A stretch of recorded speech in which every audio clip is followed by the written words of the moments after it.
Okay, boys, I am nervous. I am scared. We spent $1,000 on this fantasy football draft right here. Okay, so hopefully the volume sounds fine. Let's turn this up a little bit. But if there's ever going to be a reason to drop a like on a video, to drop a like on a stream, this is it. Okay, so we did this giveaway over there on the channel. I want to say maybe 2 weeks ago, where we went through and with everybody who entered the giveaway over there on Patreon, we said, okay, we are going to be hosting a $500 league. I'm going to obviously be playing in it with my own spot, and we are going to be paying for someone over there on Patreon to join this league for free. So this is it. We are drafting in 5 minutes. This is a $500 league, $6,000 pot. Okay, so I'm a little bit nervous. We went through and did a mock draft yesterday. Didn't love how it came out, but as of always, we are going through and we are streaming instead of just paying attention to the draft. So now we are going to be kind of paying attention to the stream, more so paying attention to the draft though. Let's pull this up. Hopefully everything is okay. Okay, so Thomas out here, my man, happy to see you out, saying, let's go draft Todd Gurley round 1. Yes, sir. You know, I am going to be getting our man Todd Gurley round 1, Le'Veon Bell round 2, David Johnson round 3. Let's lock it home. Okay. So let's go through, set everything up. Like I said, guys, this is going to be getting kicked off in 3 minutes. Very excited, very scared. We are drafting out of the 106. I know this is not a mock draft, so no, don't message me over there on Patreon that you want in this mock draft. That's not what this is going on right now. Okay, so let's go. And William says, are you going to do another high stakes redraft with supporters? So it's going to depend on how much Patreon support we see through the course of the season. Based on us getting over 100 new people joining the flock over there on Patreon this past month, I mean, if we see that kind of continued support, then yes, I can definitely kick off another high stakes redraft flock Patreon league. I just can't guarantee it right now, because if I say that, then nobody joins on Patreon, and then I'm sitting there looking around going, well, nobody joined the flock. I simply don't have the money to do that. But based on how we've been growing, based on the fact that I believe we had I want to say 10 people join the flock yesterday. We've had 8 people join the day before. I mean, we are growing at a rapid rate. So yes, we are most likely going to be doing another one of these high stakes drafts. I just can't guarantee it. So it sucks for me to say that, because of course I wish I could guarantee it, but it is what it is. Now let's pull up this draft board. Okay, so yesterday I wish I would have taken a screenshot of the draft board with what happened in the mock draft yesterday. That way we could have had that up here and showed the difference in us preparing for this one. But like I said, guys, this is some serious pressure here. I would be surprised if you've ever seen anything like this on YouTube, someone going through and actually playing with subscribers, having this much money up, and this is a real league. I mean, there is money in the pot. Okay, so let's go through, and someone's asking, when is the next mock draft? We are going to be going through, and we are going to be having a mock draft, I believe, on tomorrow for the Dynasty channel, and our next mock draft for this channel should probably be next Sunday, next Saturday, something like that. We actually have a Dynasty Patreon flock going through and getting kicked off, I want to say the middle of next week. I am unsure. Okay, but let's see if we have anything else going through. Marshall saying crunchy or smooth peanut butter. Okay, we've answered this question a million times now, but whenever I was a child, whenever I was in high school, I would have definitely told you crunchy. I would yell at my dad for buying a smooth peanut butter. But now that I'm an old man, now that we are developed, I will say that smooth peanut butter is superior. Okay, JN sent us the last mock. It's probably going to be maybe I can pull this up on this screen. Let's pull this over. Okay, yeah, we got the last mock up here. This is the last mock draft from yesterday. This is where we decided to go. We went Barkley, CEH, Swift to lead it off. Then I wanted to see what would happen if we decided to pass up on tight end and quarterback, so we did just that. But yeah, obviously that's not what's going to be happening in this exact draft. And it is 2 o'clock, so let's get this going. This is going to be a little bit of a longer timer, 90-second timer in this one. Okay, so now let's go through, and Mr. Padilla said, sup, JN. Ashwin saying, if you want crunchy, just eat some peanuts. Good advice, man. Okay, so CMC, Dalvin Cook going off 101, 102. No real surprise there, even though I sent in the league chat this morning that Christian McCaffrey came down with Ebola, and to make sure that everybody with the top 5 picks understood that, I guess they didn't believe my message. So it looks like we are not going to be getting Christian McCaffrey at the 106. Now, Saquon Barkley going right before us. So now I don't necessarily want to do this, but I think once we have that, we are going to be looking at a drop off in tiers going to the tier 3 of running backs. And with that drop off, I think there's an argument to be made for us to go with wide receiver, especially considering the running backs that we got in round 2 and round 3 of this past mock draft. So not 100% comfortable doing this, but I really wanted to get one of Saquon Barkley, Saquon Barkley, Derrick Henry. Unsure if we would be willing to take Jonathan Taylor here. The problem is I just have a real hard time going through and believing in that Indianapolis Colts team. So I think instead we go off the board, surprise a decent amount of people because we never do this, but we're going to go Tyreek Hill in the first round. I really hated that start. I would definitely have preferred one of those running backs to fall to us. Okay. So Jayan said, paying attention to your draft, Mason. Yes, sir. I will definitely be paying attention. Gino says, keep up the hard work. Enjoying your videos the last 2 years. Thank you so much, Gino. Back whenever we had a very, very bad setup, I was talking through a laptop microphone. I watched one of those videos a couple days ago, and oh my gosh, the quality was so low, but thank you so much, my dude. Now, Thomas was saying we should have gone with Jonathan Taylor. I understand Jonathan Taylor goes right behind us at the 107, and it's probably going to be a decision we're looking back on and not being too excited about. But I just really see the massive tier drop off after you get beyond Saquon Barkley. I mean, those top 5 running backs, how we currently have it in our rookie draft guide. Why do I always say rookie draft guide? Just because we released that 2 months ago over there on Patreon. We have a new draft guide coming out. The 2021 draft guide should be out in about 2 weeks. What we have is we have Christian McCaffrey in his own tier at 1. And then the tier 2 running backs are Dalvin Cook, Alvin Kamara, Saquon Barkley, and Derrick Henry. And then tier 3 is when you get into Jonathan Taylor and Ezekiel Elliott. And I don't know what the correct answer is there, of course. Now, I will say you have to start 3 wide receivers in this format, so it does put a slight premium on receiver. So, yeah, let's just leave it at that. Okay, so now let's go through. Mike saying he would have gone with Zeke or Jonathan Taylor as well. Yes, sir, I understand, guys. I understand that that's going to be the consensus for most people. Jayan says, Mason stealing my strat. Yes, sir, you better believe it. Alexander saying, go Nick Chubb. My God, if you were telling us to go Nick Chubb with the 106, you clearly have never watched a video from this channel ever. Okay, so now let's go through. Beach Ball says, hopefully this draft goes well as your mock. You crushed that previous mock. Man, so many people were going through and giving me crap about that previous mock draft. I mean, it was funny as if I didn't come through and actually say that it was a mock draft that we were practicing for the next day, just trying some new things out.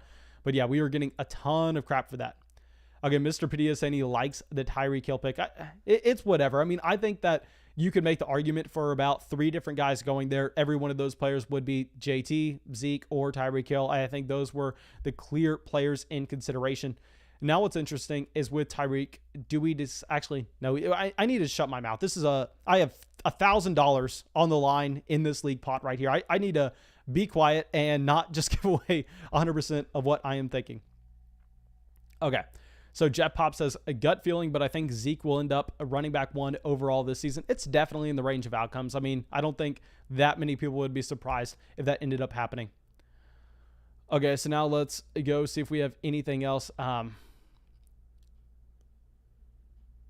Okay, so Austin Eckler, DeAndre Hopkins going at the turn. I honestly think the worst place to pick in fantasy drafts this year. In dynasty drafts, it's a little bit different with Superflex pushing the quarterbacks down. But in a redraft league, I mean, I think picking here 10, 11, 12, you're in a disgusting range where you can't be that excited about really any of the players that you're coming away with. And yeah, I mean, every guy that you're going to be drafting there should project to be well this upcoming season, but I don't see any of those players really having the upside to be just say a top 2 player overall. Now, I will say the one guy that we think from this range right here between Eckler, Nick Chubb, and Cam Akers at the running back position that could potentially be Christian McCaffrey, Dalvin Cook level would be Cam Akers, given the upgrade that we were seeing with the Los Angeles Rams quarterbacks and also the volume that he saw the last 6 weeks of last season. But yeah, I mean, the end when you're kind of shooting for just straight upside, I'm sorry, not just straight upside, but obviously that's what you're looking for. You're looking for a player that can finish top 3. I think it's a hard picture to paint with either Nick Chubb or Austin Eckler.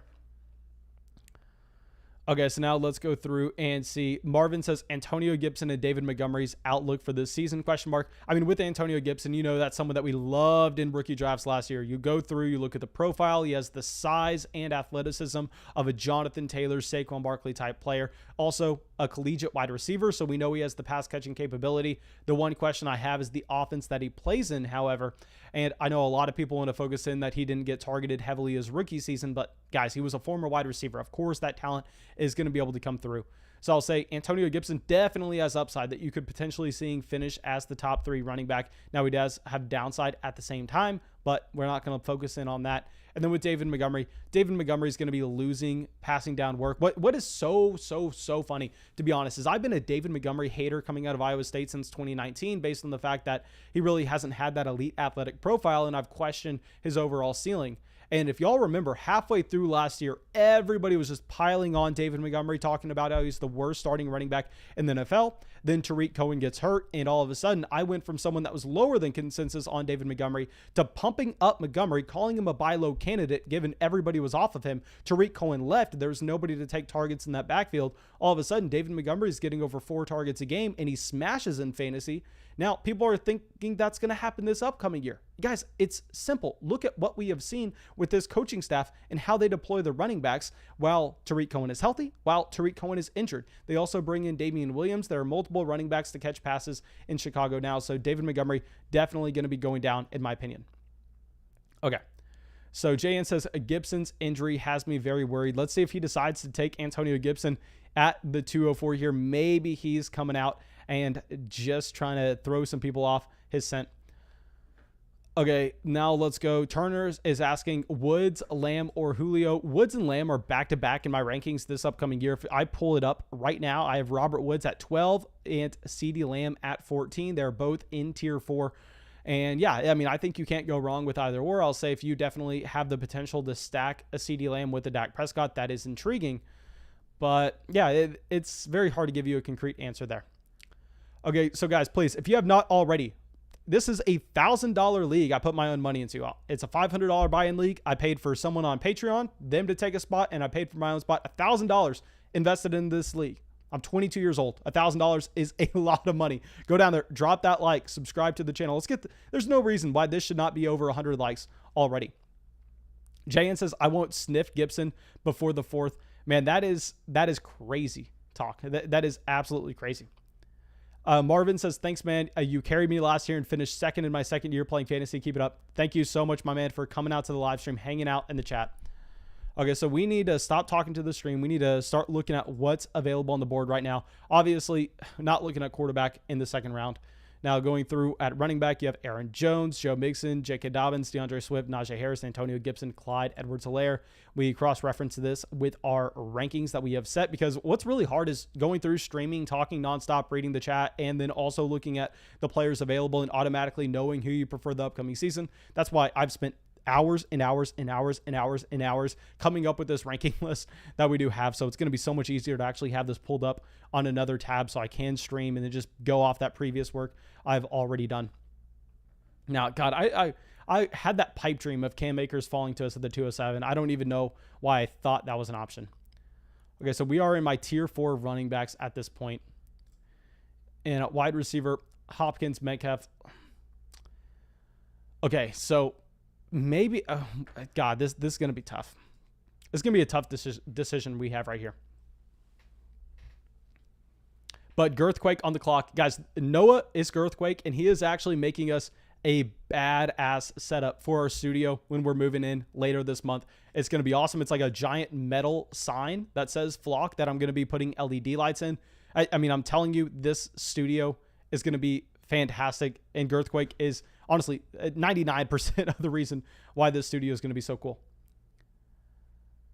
Okay, Mr. Padilla said, Mason, you need to go tight end. Laugh my ass off. Okay, so let's go send this out. Drew coming in here says, gotta go Hopkins. Hey, Drew, did you get my DM over there on Patreon yesterday? I definitely sent you one. I'm unsure if you had a chance to check it out. Okay, so here we are pulling up our wide receiver rankings, and there's one player left in tier 1, and obviously there's a lot of uncertainty. Let me look up Aaron Rodgers on Twitter real quick just to make sure nothing's come out that we haven't seen today. Well, let's look up Aaron Rodgers just to see. Okay, so it looks like nothing's come out with Aaron Rodgers. Okay, let me just scroll. Let me just scroll. Because of course it's a little scary whenever you're about to draft the Packer this offseason. But the thing is, at running back, we are looking at a tier where we really are in our tier 4, and there's a tier 1 wide receiver still available to us. Yeah, I think we go Davante Adams. I hate to say it, but I mean, this is a start that we are not comfortable with at all. We have not very rarely done this, except when we've been at the back half of drafts in mock drafts this offseason. But from the 106 in particular, we have never done this, and it's because usually we have one of those top 5 players, a Christian McCaffrey, a Dalvin Cook, an Alvin Kamara, a Derrick Henry, a Saquon Barkley. They usually fall to us at the 106. We didn't have that luxury this time, so we go Tyreek Hill. And at the 207, I know we decided to take Clyde Edwards-Helaire in last draft, but I think Davante Adams had already gone off the board by then. Okay, so let's go through and see if we have anything else here. Okay, it looks like actually some people are not giving us crap about the Davante Adams selection. I thought that people were going to be roasting us for going back-to-back wide receiver. But yeah, I mean, it just kind of taking value where it falls to you. What's different about drafting in the middle compared to drafting at the ends is when you draft at the end, I mean, when you draft at the 112, the 111, or the 101, the 102, you really can kind of dictate how the draft is going to move by going through and maybe double tapping a single position and starting, at least trying to start a run in that. Where if you're picking in the middle of the draft, if you're the 104, 105, 106, 107, 108, I mean, you're just trying to stay balanced. You're just trying to make sure that you see the value where it falls to you. And I think that's what we have done so far with Tyreek Hill and Davante Adams. Okay, so Najee Harris going at the 208. Not going to lie, Najee Harris was my next ranked running back. If we decided to go running back, it most likely would have been Harris. So M4, honestly killing this draft in my opinion. Saquon Barkley was our target in the first, and Najee Harris was in consideration with the 207, definitely. I mean, if I would have seen anything over there on Twitter about Aaron Rodgers, I probably would have been pivoting over and going with Najee Harris. Okay, so Thomas saying, just get Hunt, Etienne, or Davis in the 5th. Okay, Thomas, I have no idea why I'm not setting you as a moderator of this channel. I'm going to set you as a moderator real quick. Of course, don't feel the pressure to do anything if you don't want to, but if anybody's being obnoxious, anybody spamming, you can mute them, of course. Also, Aaron, no idea why you were not a moderator either. We have a lot of original Patreon people out here real quick. Can we give a massive shout out to the original Patreon flock? We have Zach Monte out here. Man, I know you probably have not been over there and on Patreon for a while now, but back in 2019, I know you're an OG, as well as Mark Hudson. We got the original Flock Patreon out here. Thank you, my dudes.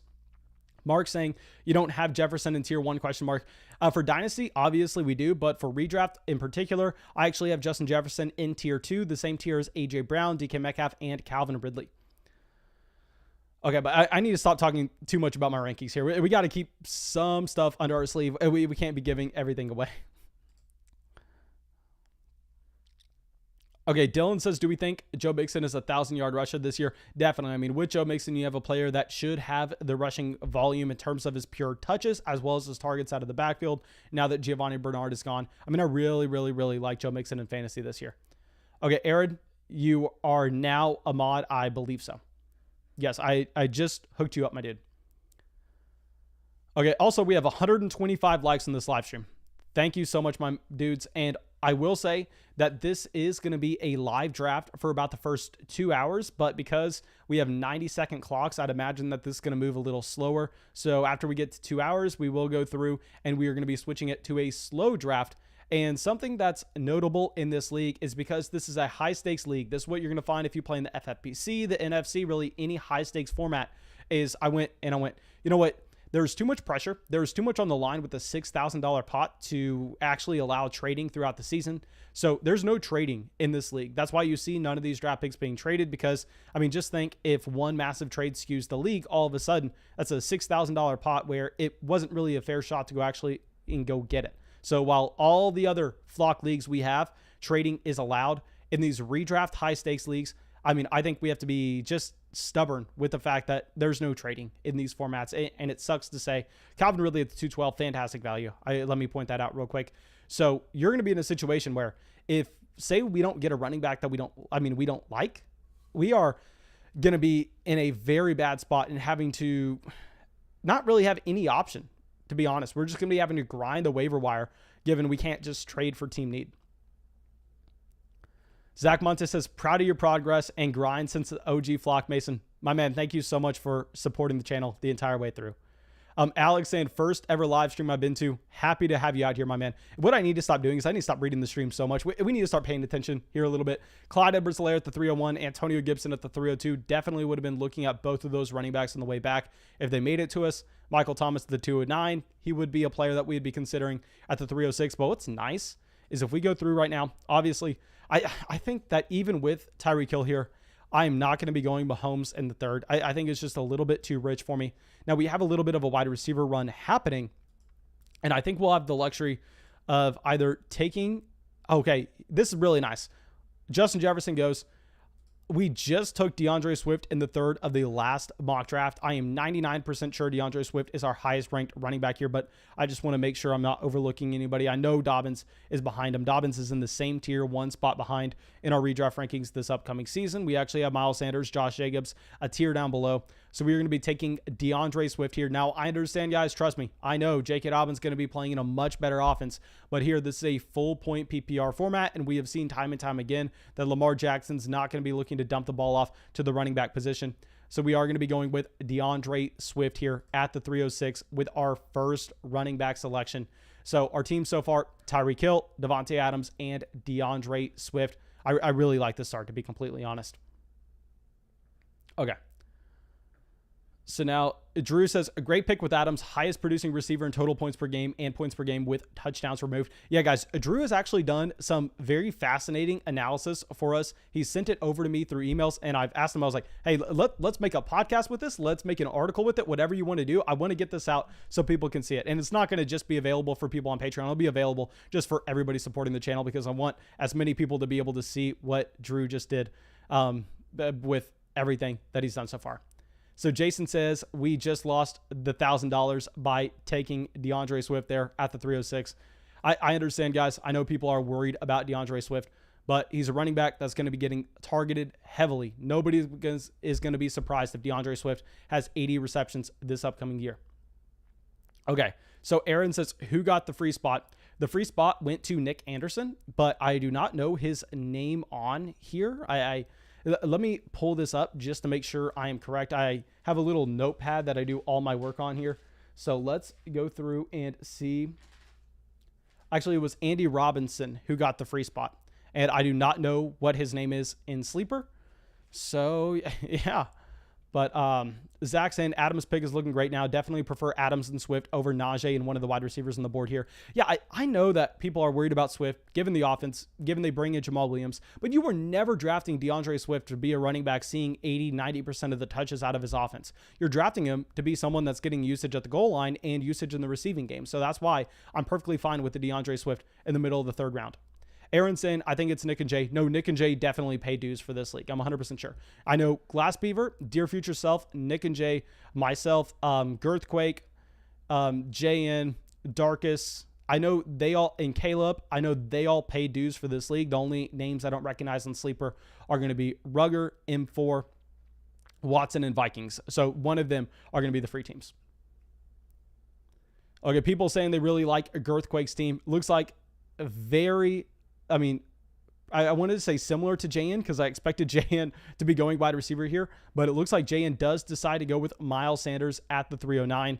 So let me see what we would have possibly done there. So at running back, it's interesting because you do have that tier left of Miles Sanders, Josh Jacobs, Chris Carson, David Montgomery, and Travis Etienne. And beyond that, at wide receiver, I think we've kind of already seen the tier fall off. I know a lot of people are going to be screaming that Terry McLaurin is a massive, massive value here. And in high stakes leagues, I mean, he's actually being drafted ahead of Michael Thomas, ahead of Keenan Allen, ahead of Allen Robinson, which I think is just absolutely ridiculous. Now, Patrick Mahomes going off the board at the end of the third round, that would have been a stack we would have been intrigued with obviously getting Tyreek Hill at the 106, but very interesting. Okay. Luke saying, hey, Mason, hope your day is going well. Hope you're not too stressed about this draft because I know I would have been. I definitely would have been stressed about this draft if we didn't have our rankings already finished, but it's really easy for me to go through and understand that we have done, I probably have done, I want to say, 500 drafts over the past 6 years. I think that's honestly probably being conservative. I really understand what we want from a roster construction standpoint, but is a little bit more difficult with streaming at the same time beyond that is remembering your player evaluations and where you want guys within the same tier. So that's why we have those rankings. I don't want to say finalized yet. I'm not going to be posting them on Patreon until we get that official draft guide finished, because I want to make sure the rankings are finalized with that draft guide at the same time. So that's most likely going to be about 2 weeks, but they're very close to being final. So we have those pulled up on another tab. So I'm perfectly fine and not really stressed at all. Okay, so Bogoat says, I am Rugger 1205. I paid into the league. Okay, thank you, my man, for donating to the channel, and thank you for clarifying. Just trying to figure out who that free spot is going to. And like I said, I mean, we recognized a lot of the names on here based on league save names, based on Patreon names, but some of these sleeper names I have not been accustomed with. Okay, so Hero Killer says, had to block the Mahomes Kelly stack. Okay, so where did he go? Okay, so yeah, he blocked the Kelsey stack at the same time. That is interesting. So he has a very balanced start right here with Chubb, Metcalf, and Mahomes. Jayan says, possible snipe incoming. Let's see where Jayan is going to be deciding to go. Okay, so at quarterback at this point, I guess maybe I could be considering one of Josh Allen, Lamar Jackson, Kyler Murray, Russell Wilson, Dak Prescott even. I mean, maybe you consider one of those elite guys if they fall to us in the 4th round. At running back, you got Jacobs, Carson, Montgomery, ETN as the guys I would be looking at wide receiver. Mike Evans, Julio Jones, Cooper Kupp, DJ Moore, Adam Thielen, Robert Woods, and Jamar Chase. Okay. So Rock Lee says, I have only ever had him in auction leagues. LOL. Okay, I do not know who that. Okay, so he says he can't stand taking Mahomes. He can only take Mahomes in auction formats. Okay, Aaron says, so do you think CD is the Godwin and Ridley from past years? Okay, so that's actually a great point to make. So CD Lamb, and I'm assuming you're also meaning Amari Cooper. And what you have to understand is when you're trying to chase those elite teammates, and this is something that I had a really bad job understanding a few years ago before we saw that 2019 experiment with the Tampa Bay Buccaneers, is you have to have a couple things to hit right in that environment. You need to have a quarterback that is going to be aggressive down the field and could potentially be top 3 in the NFL in passing yards.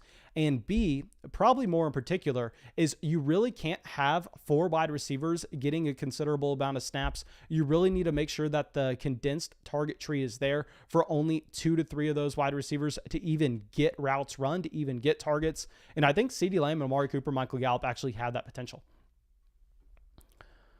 Okay, so now let's go through, and Rucko says, I can't get behind taking Mahomes over Terry McLaurin. Yeah, like I said, I definitely wasn't thinking about taking Mahomes in the 3rd round, but if he would have fell to us in the 4th, I know we would have drafted Mahomes in the 4th. Okay, so Weldon says, hey Mason, good luck in the league. Would you rather grab a top 3 tight end or a top 5 quarterback with an early round reach? Definitely a top 3 tight end. I mean, if you look historically, I mean, those top tight ends drafted are actually a lot more predictive, and they have higher win rates compared to the quarterback position, given the quarterback's replaceability over the past, I don't know how many years in fantasy football. So definitely tight end. Okay. So we just passed 150 likes on this live stream. Thank you so much for everybody deciding to come out here. And I wish that this was a 60-second clock, to be honest. That way we had some more live action coming up. But please spam the chat. Let me know where you would be going right now in this league. What's interesting is Kyle Pitts is falling here, possibly to the 407. Kyle Pitts, someone that went at the 211 in the last mock draft that we did. I am not necessarily the biggest Kyle Pitts fan in the slightest, so don't let me try to make it sound like I'm trying to fool anyone. And then at running back, you do have a few intriguing options, as well as wide receiver. And then quarterback, obviously, the only guy off the board so far is Patrick Mahomes. But I think if we're taking Josh Allen in the 4th, it's probably a team that I wanted to be going with Stephon Diggs in the 1st, and that didn't happen. So because of that, I think we're probably not going to be looking at Josh Allen. Really, the only quarterback stacks that we have the potential for so far would be Tyreek Hill or Devontae Adams, and Patrick Mahomes or Aaron Rodgers, and obviously neither of them are in play with this next pick. Okay, Jack says, hey Mason, just had the decision come up in a mock draft, Brandon Ayuk or T. Higgins. We will get to that in a second. Okay, so we are up on the clock here, and Our guy falls to us. Let's pull up our rankings real quick just so I can talk about how excited I am to draft this guy. Okay, so if we pull up our rankings, toggle over to wide receiver here. We are pulling up Robert Woods. We actually have Robert Woods as our wide receiver 12 this upcoming season. Like I said, all these rankings are going to be available over there on Patreon and in our draft guide. So with Robert Woods, we have him ahead of Chris Godwin, CeeDee Lamb, Terry McLaurin, Amari Cooper, Mike Evans, Julio Jones. I mean, I am in love with Robert Woods getting that massive quarterback upgrade. So yeah, let's take Woods here at the 407. Happy about having him as our wide receiver 3, a player that's had a very high floor over the past few years. And at the same time, now he is going to have a high ceiling with the significant quarterback upgrade coming in. Robert Woods at the 407 could not be happier about this start. I mean, running back would have been intriguing there, but Woods at the 407 is too much to pass up on. Okay, so now let's go. It looks like people are really liking our Robert Woods pick. Yes, sir. That was an easy selection for us to have. Y'all know how high I am on Robert Woods this upcoming season. And to be honest, I'm unsure if we would have decided to go with Kyle Pitts at the 407 if he would have fell to us. It's definitely a value based on where he's going in high-stakes redraft leagues right now. And like I said in the mock draft yesterday, he did go at the end of the second, but I'm not a massive Kyle Pitts fan like we had previously stated, but I think at the 406, that is a decent value. Okay, so Luis says, can you explain taking Robert Woods over Julio Jones? I believe Robert Woods actually has the higher floor, and at the same time, he doesn't have A.J. Brown on his same team.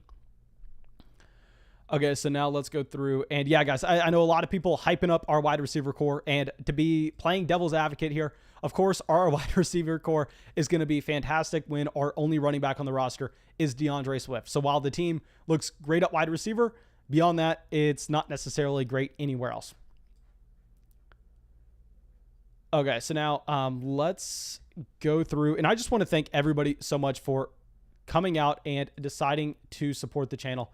I promise you guys, it makes a massive, massive difference. Y'all not only being out in the live streams, y'all dropping likes on videos, y'all supporting the show on Patreon. I mean, we've been saying this with every single Patreon podcast that we put out over the past week now.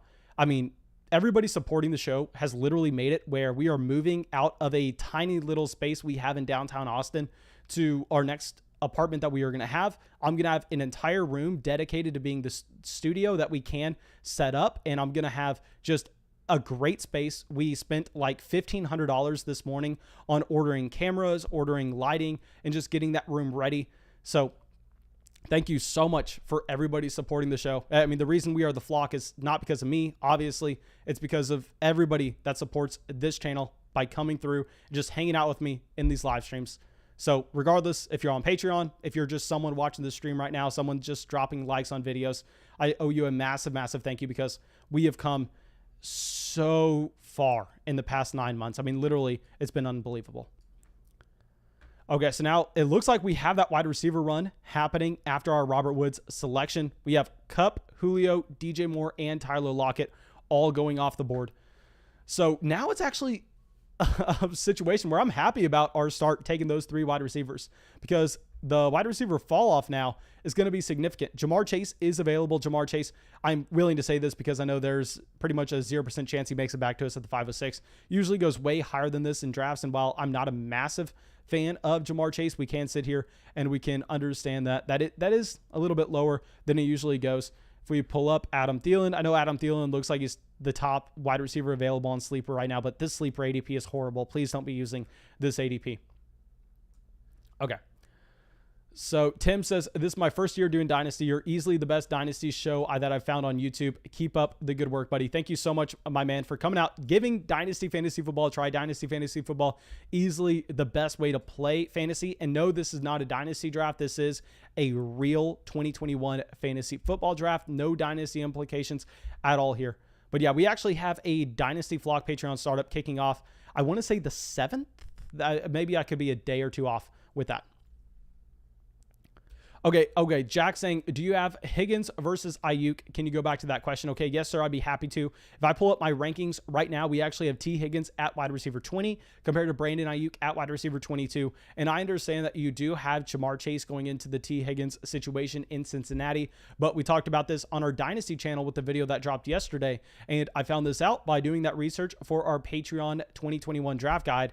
And that is with T. Higgins, what you actually had, if you take the sample of games that both T. Higgins and Joe Burrow started together, T. Higgins was a top 10 wide receiver on a points per game basis, which obviously is massive. And I understand Ja'Marr Chase coming in is going to get targeted, but you have over like 150 targets leaving this offense with the departure of both AJ Green and Giovanni Bernard. So T. Higgins, a top 10 wide receiver when him and Joe Burrow were starting together last year. Obviously, we don't have him ranked that aggressively, but understanding that he did that as a 21-year-old rookie is going to make us extremely excited about him.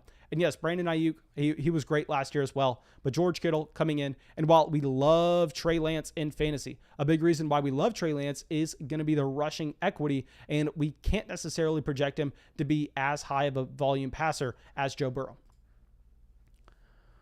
Okay, so now let's go through and so Matthew says, absolutely love Beaver and Dear Future Self's teams. Of course, their teams are going to be good when they're 1 and 2, my man. But of course, we'll pull this up. And Glass Beaver, CMC, Calvin Ridley, Clyde Edwards-Helaire, Deontay Johnson, and Mark Andrews. I will say it's interesting. I probably would have preferred to go with Ja'Marr Chase over Deontay Johnson, even though I don't really like either wide receiver this upcoming season. And Mark Andrews, hard to argue, because the thing is, when you're looking at a team picking at the 112 or the 101, I mean, you have another 23 picks until your selection. I have the luxury here at the 106 to go, okay, well, we have a couple guys we're thinking about. Let's just go with the player that's probably the best value and hoping that one of the other guys falls to us, where if you're picking at the end, you don't have that luxury. You got 23 picks in between your two. So you're really going to be in a situation where you just have to, quote unquote, reach on your guys. Okay, so we are closing in on 200 likes on this live stream. This literally feels like a stream that would be going on during the season. Okay, so now let's go through and let's look across all the positions here. Now, it's going to be difficult. Okay, round 5, this is where it's getting hard because obviously we have what we want in terms of our player evaluations with those rankings, but constructing a roster, once we get to round 5, we have 3 wide receivers. We have 1 running back. I mean, Josh Jacobs, clearly the best value according to ADP, but y'all know how much I hate Josh Jacobs. Now, if we pull up our rankings, I actually have Josh Jacobs ranked as our 21st running back. I have Jacobs ranked as our 21st running back. Our highest ranked wide receiver is most likely going to be Higgins. Okay, Jacobs goes to the 505. We can't even go Josh Jacobs. Yeah, after Josh Jacobs goes, we're not really going to be looking at running back. Jacobs would have been our pick most likely at the 506. I was trying to talk myself out of it. Probably wouldn't have been able to. So essentially, the question here is, are we going to be going with another wide receiver and get our wide receiver 4? Because we do have a lot of flex spots in this league. That is something I want to point out. We can start 6 wide receivers if we want to on a weekly basis. So are we going to be going with our wide receiver, which our highest ranked one is T. Higgins at 20? And I know that's far down the ADP. We probably shouldn't even have brought that up. That's a dumb call by me because now that we said his name, he's definitely not coming back to us in the 6th round. Essentially, it's Higgins or Josh Allen. Who do we want here? Now, the thing is, at quarterback, if we take Higgins, we're going to have some interesting stack potential later on. But the problem is, I know that when we're looking at this elite tier of quarterbacks, Josh Allen, Lamar Jackson, Kyler Murray, there's a 0% chance any of them make it back to us at the 607. But at wide receiver, what kind of wide receivers are we going to be looking at? Yeah, the wide receiver fall off is coming soon as well. So I know this is going to be seen as a reach by most. I know a lot of people hated it in the last mock draft that we had, but we're going to be going with T. Higgins here at the 506. Hashtag just go get your guy. Go get the player that you want, and that guy is T. Higgins. I know a lot of people probably wanted us to go with Josh Allen, but the thing here is I'm really trying to build in these stacks with this team, and I think if we take T. Higgins, we're going to put ourselves in an interesting scenario where we can potentially target one of Aaron Rodgers, one of Matthew Stafford, one of Joe Burrow very late in this draft compared to getting a Josh Allen right here when we don't have any of that built-in correlation right at this moment. So I know a lot of people are not going to like that Higgins pick, but it's completely fine. We are here to win that $6,000 pot. We are not here to make everybody happy in the live stream. Okay, so now let's go through and see. Yeah, a lot of people are spamming that. Okay, JN says, I hate you for calling out T. Higgins names. Yeah, man. I just think that if you look at what T. Higgins did alongside Joe Burrow last year with the volume that you had in that offense, I mean, T. Higgins is literally my wide receiver 20 this upcoming season. He is a player that I have alongside DJ Moore. And I mean, this is a list of players I actually have ranked behind T. Higgins. And this is going to of course, all be available on Patreon for everybody supporting the show. But Cooper Kupp, Brandon Ayuk, Jamar Chase are all in the same tier, but I have them all ranked behind T. Higgins, a tier down. We have Tyler Lockett. We have guys like the Jacksonville wide receivers. We have, Deontay Johnson is like 6 spots behind T. Higgins for us. So I know that's not how most people are going to be drafting, but I think that's kind of the value we go.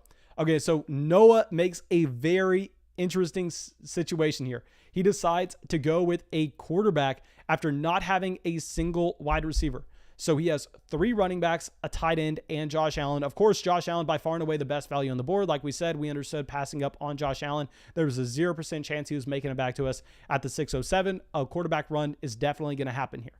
But at the same time, I would think that I'd be really starting to put the pressure on to get a wide receiver in a format where you have to start 3. Okay, so now let's go through and Beach Balls is saying, is this best ball? No, sir, this is not a best ball format. Okay. So Brandon Ayuk goes. Ayuk, definitely my next wide receiver that we had in those rankings. Really like the Brandon Ayuk selection as well. So let's see where JN decides to go. He goes Diggs, AJ Brown, then Miles Sanders, and Travis Etienne with his first 4 picks.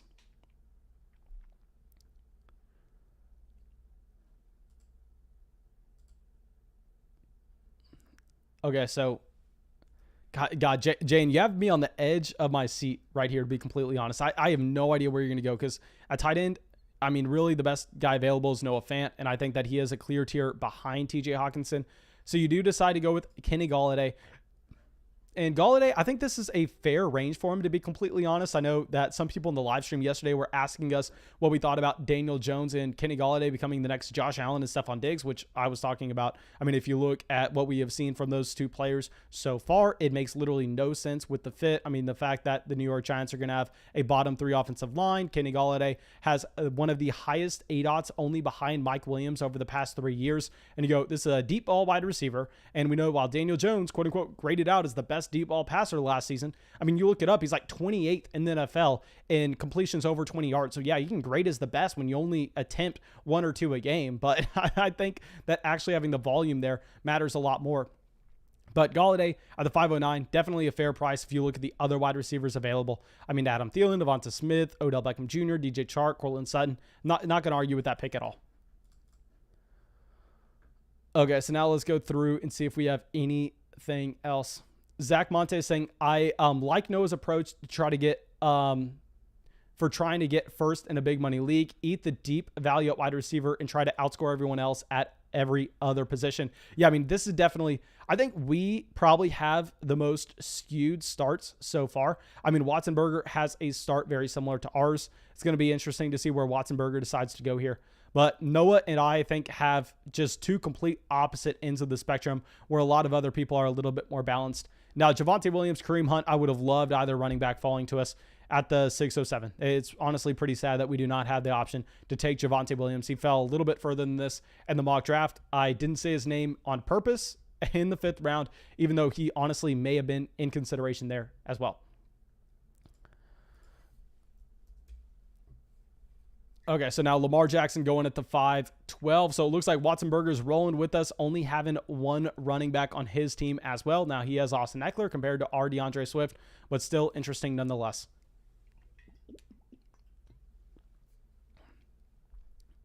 Okay, Aaron says, if Rodgers comes to Denver, do you think Jeudy or Sutton produces more? Of course, you give both Jerry Jeudy and Courtland Sutton a bump up if Aaron Rodgers does go to Denver. Okay, so now let's see. It looks like maybe we get one of these quarterbacks falling to us because JN and Darkis are really the only 2 people that could draft quarterback here after Girthquake and Vikings have Mahomes and Josh Allen. So the quarterback tier, you have Kyler Murray, Russell Wilson, Dak Prescott, Justin Herbert, Aaron Rodgers, Trevor Lawrence. I really like Kyler Murray. The problem is we don't really have any stack potential. Hopkins is already gone, and we know one of the main reasons you're drafting Kyler is for the rushing production at the same time. Now, running back, best available. Obviously, y'all know I hate James Robinson, but you do have Myles Gaskin. You have Chase Edmonds. Really, outside of that, nothing.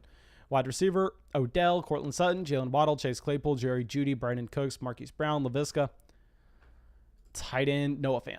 Yeah, I don't even want to throw Mike Gesicki in that same tier with Noah Fant.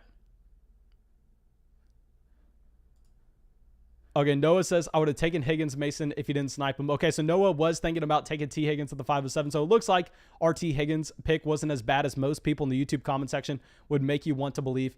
But guys, come on here. We have over 350 people in this live stream. Nobody is doing anything like this. Go down there, drop a like on this stream, get us over 200 likes. Literally, every single person in this draft is from the Flock Patreon. All of these are subscribers to the channel, listeners to the channel. This is a league with a $6,000 pot. I paid for my own spot and I paid for someone else's spot in a giveaway that we did on the channel a little while ago. So get this over 200 likes. Jack says, Tyreek at 6 just seems dumb, Mason. Yeah, like I said, I wasn't planning on going Tyreek Hill at 6 at all. We were hoping that any one of these running backs fell to us. Those were actually the running backs that we had in the top 2 tiers. And then once we had that happen, I mean, we were looking at our tier 3 running backs, and it was essentially, do we go Tyreek, Jonathan Taylor, Ezekiel Elliott? And I think based on what we had with the mock draft yesterday, it made me feel comfortable with the running back value that we could get later on. So we decided to go Tyreek. And then, I mean, I'm happy with getting DeAndre Swift in the 3rd. Okay, so Rock Lee says, I would have gone Kyler if I'm the DeAndre Hopkins owner. Where is... Yeah, honestly, I think I would have gone Kyler over Lamar as well. I mean, if I pull up my 2021 rankings right now at the quarterback position, we do have Lamar Jackson at 2, and we have Kyler Murray at 4. But I agree with you. I think if you have DeAndre Hopkins, given the fact that they are both tier 1 wide receivers for me, I think we would make the switch in going with more of a roster construction build of having that stack with our wide receiver 1 and getting Kyler Murray. Okay, so now it looks like we have a little bit more of this wide receiver run going. Let's see where Darkus decides to go. 30 seconds left on the clock. Okay, so the thing is, do we go running back or QB here? That's the question. He goes Dak Prescott, so we're probably locking in Kyler Murray. Obviously, we don't have any stack potential, but I think Kyler Murray at the 607 is a little bit too good to pass up on, to be completely honest. Now, running back in that same tier, I mean, you had... I don't even want to say the other options we're considering beyond Kyler Murray. I'm comfortable saying Kyler Murray's name because we know that there's no chance we get him if we do not take him here. I'm just going through and trying to do my due diligence, looking at our highest ranked player across all other positions and see if anybody stands out in a tier ahead. Because obviously this is a lot more difficult to do when you have the nerves of this draft, live streaming it at the same time. Okay, at wide receiver, I think... Wide receiver, there's a guy that I like, but I think we could see him fall. Running back, there's the same thing. So I think we go QB because also these teams behind us, not a single one has a quarterback. And with that elite tier left, Kyler Murray, Russell Wilson, Justin Herbert, you possibly see 1 or 2 of these guys go, but 100% Kyler Murray would go before our next pick. So we're going to be taking Kyler Murray at the 607 as our quarterback 1. Now that makes me feel way, way better about my T. Higgins pick, to be completely honest. People are telling us to draft Trey Sermon. That is pretty funny. Okay, so a lot of people are saying Darkus is winning this draft. Let me pull up Darkus right now. So Darkus has Zeke, Lamb, and Dak Prescott. So Darkus is set up very nicely. I mean, if the Dallas Cowboys come out and are very productive right away, then of course Darkus is going to be one of the favorites in this league. That's what's nice about getting that correlation into your lineup. But Myles Gaskin going at the 608, really like that Myles Gaskin selection. That would have been my pick if I did not go with Kyler Murray.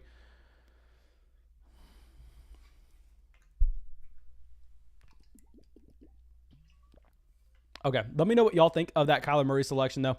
I mean, obviously, Gaskin is intriguing with the 607, but Kyler is a little bit too good a value to pass up on there. I mean, even if we like going through and trying to get some of those other quarterback stacks a little bit later, maybe a Matthew Stafford, a Joe Burrow, and Aaron Rodgers, I think getting Kyler Murray there is fine. Laviska Shenault, that would have been our wide receiver that we would have wanted.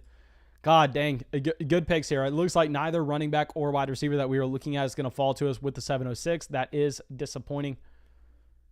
Riley says Cooper is still the wide receiver 1 on Dallas. Man, I am one of Amari Cooper's biggest fans. Literally look at the Raiders jersey we have behind us. He was a wide receiver prospect I loved coming out of Alabama.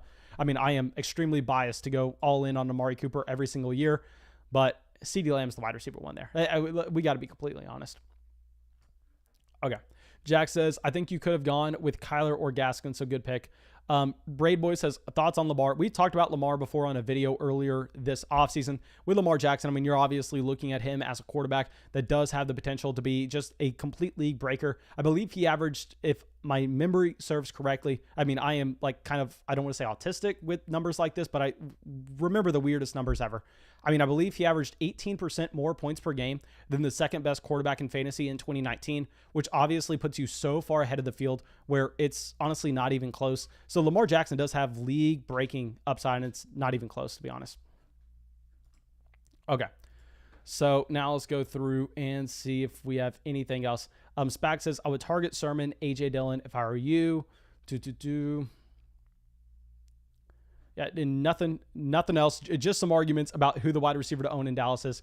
Courtland Sutton going at the 6-12. Okay, so here with Courtland Sutton, definitely a wide receiver that I'm a little bit lower on compared to consensus, but he's also someone going higher than T. Higgins and stuff in high stakes drafts. So getting him at the very end of the 6th round is great value. Okay, so Russell Wilson, I like that pick as well.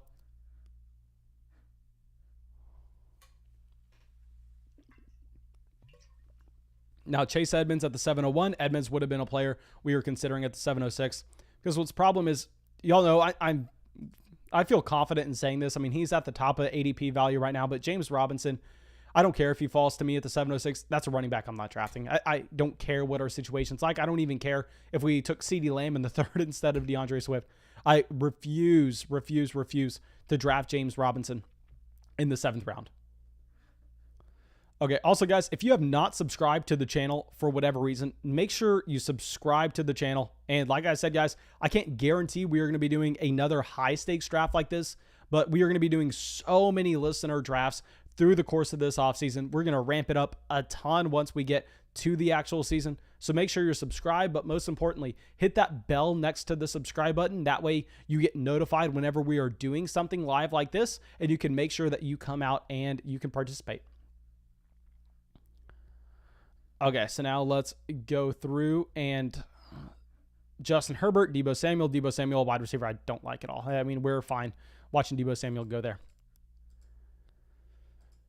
Okay, so if we are pulling up our rankings at running back, I don't want to say who our highest guy is for sure, but let me just pull this up for my own notes.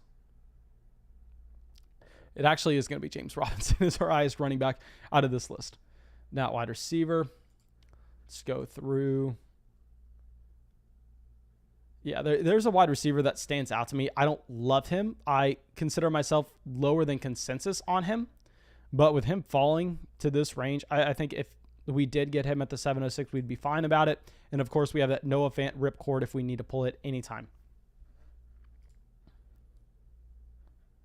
Okay, Riley's saying, is this half or full PPR? This is going to be a full PPR format. I mean, if this was a half PPR, definitely wouldn't have been going for wide receivers and DeAndre Swift to start it off.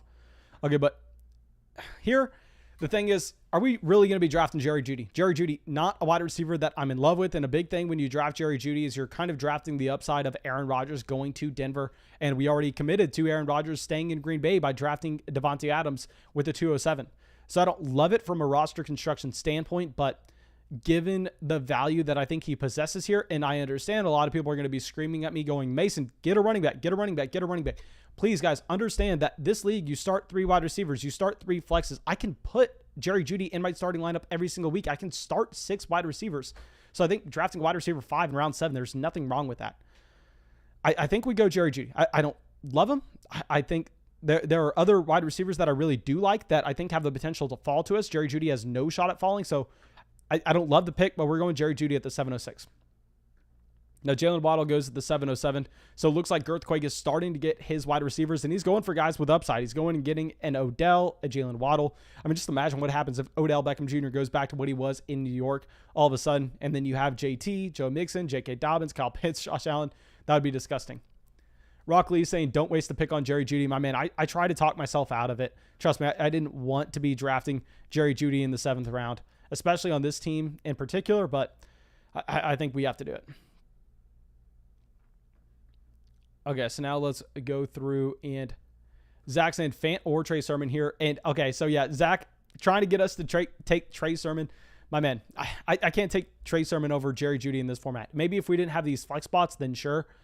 But no, I think we're going Jerry Jeudy, even though I don't like him. I mean, just look at the wide receiver value that's about to fall off. I mean, there are a few guys that stand out to me, but I think after this next round, it's going to get really, really, really ugly. And then there we can just hammer in running back as other people try to play catch up at wide receiver.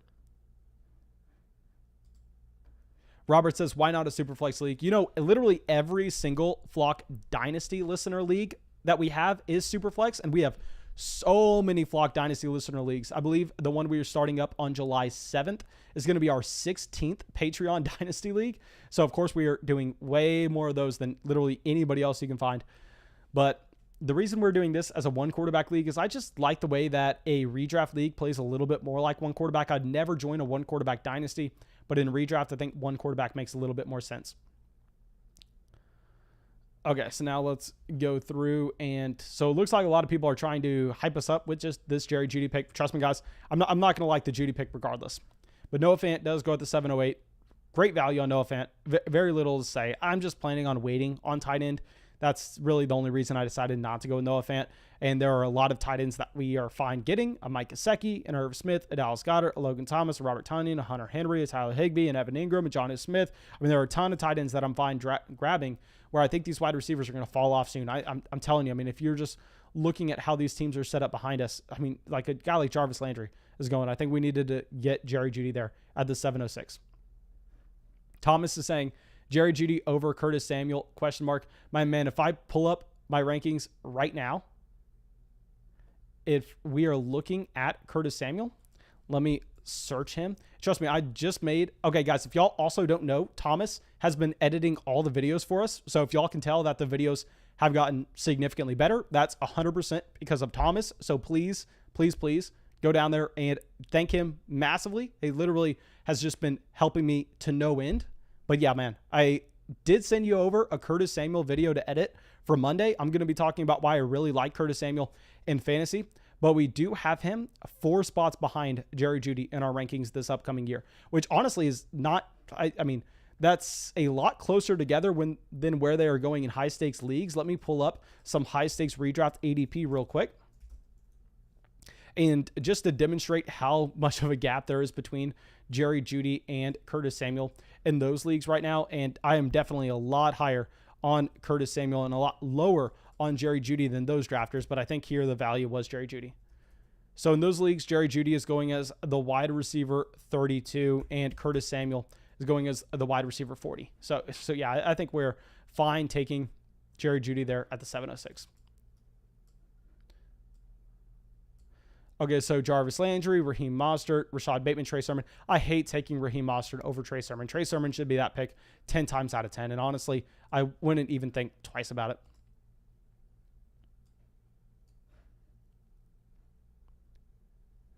Okay, so now let's go through. And Jaweb says, please restate the format, roster slots, etc. Okay, so you should be able to see it on the screen right here. I mean, with the roster requirements. But it's a one quarterback league. You have to start 2 running backs. You have to start 3 wide receivers. You have to start a tight end. And there are 3 flex spots as well. So it is let's just do some quick math right here. It is a start 10 league. And you have to start 1 quarterback, 2 running backs, 3 wide receivers, and a tight end. And it's a redraft league. And we are drafting 20 rounds. We're not going to draft all 20 rounds on stream, however. Now, James Robinson at the 805, I think that's perfectly fine value. I mean, I probably would have taken James Robinson if he fell to us at the 807. Okay, so at tight end, I know that a lot of people probably want us to go Mike Gesicki here, but no, I think we possibly, no, I can't look at running back. I think we wait one more round on running back. There are a few guys that I'm eyeing, but the fall off is going to be after this round at wide receiver. There are a few wide receivers that I'm looking at. But Dustin, subscribing to the channel. Thank you so much for subscribing, Dustin.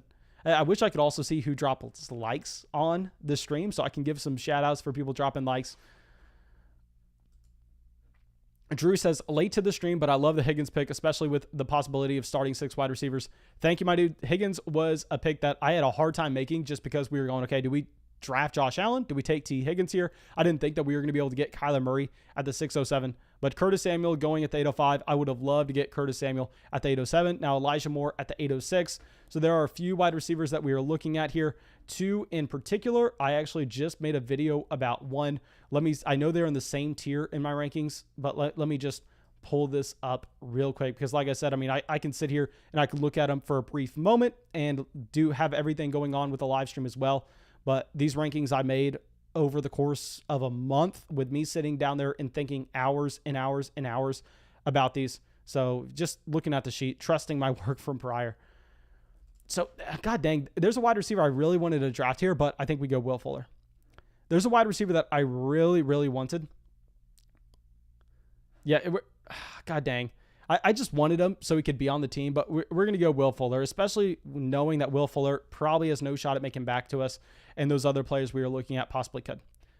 So it looks like we were getting Will Fuller as our wide receiver 6. So it looks like we were closing in on having a full starting lineup. We just need one running back and one tight end, and we are there. Obviously, that's not what we're just drafting for, but I want to remind everyone, you cannot trade in this league given the stakes of this format. So if you have a team you need, like if we're unable to figure out what's going on at our running back 2, we simply have no shot to go out there and just trade to pick it up. We have to grind the waiver wire when you roster 20 players, so the waiver wire is going to be barren. So yeah, this is going to be tough. It's going to be tough. And we got to make sure we are getting a ton of running backs coming in here. But Antonio Brown would have been one of the wide receivers we would have been getting at the next round if he was available to us. I mean, I definitely wanted to draft him over Will Fuller. I just thought that based on the ADP, there was a small chance that Antonio Brown made it to the 9th and Will Fuller had no shot to make it to the 9th. And also we had them back-to-back in our rankings. Okay, so it looks like a lot of people are saying we should have gone with Antonio Brown over Will Fuller. Like I said, guys, let me pull up my rankings right here and give you the numbers that they're at. Will Fuller, we currently have as wide receiver 37. And Antonio Brown, we currently have, honestly, way too low. Antonio Brown's definitely going to be a player that I need to move up based on what we saw with his playoff performance. But Antonio Brown's going to end up being about wide receiver 40. So they are very close to us. But if you looked at the sleeper ADP, I assumed that there was a small chance Antonio Brown made it back to the 9th. And there's a 0% chance that Will Fuller was going to make it back. Okay, so people are wanting us to grab Tyler Boyd. I'm never drafting Tyler Boyd. Get that crap out of here. Jayan says he would have gone Fuller if he didn't go James Robinson. Okay, that is... Oh, I didn't even notice that Jayan got James Robinson. Okay, so it looks like now that Watsonberger took Trey Sermon, I am now the only team with only... Actually, no. We actually have Nick J in 23 here with only one running back as well. He has a very similar team build to us. He does have that elite tight end, however. So yeah, this is probably exactly what I would have done if I had one of these top 3 picks. I think I would have gone with that elite level quarterback. I'm sorry, that elite level running back, get an elite tight end, and then hammer in wide receiver.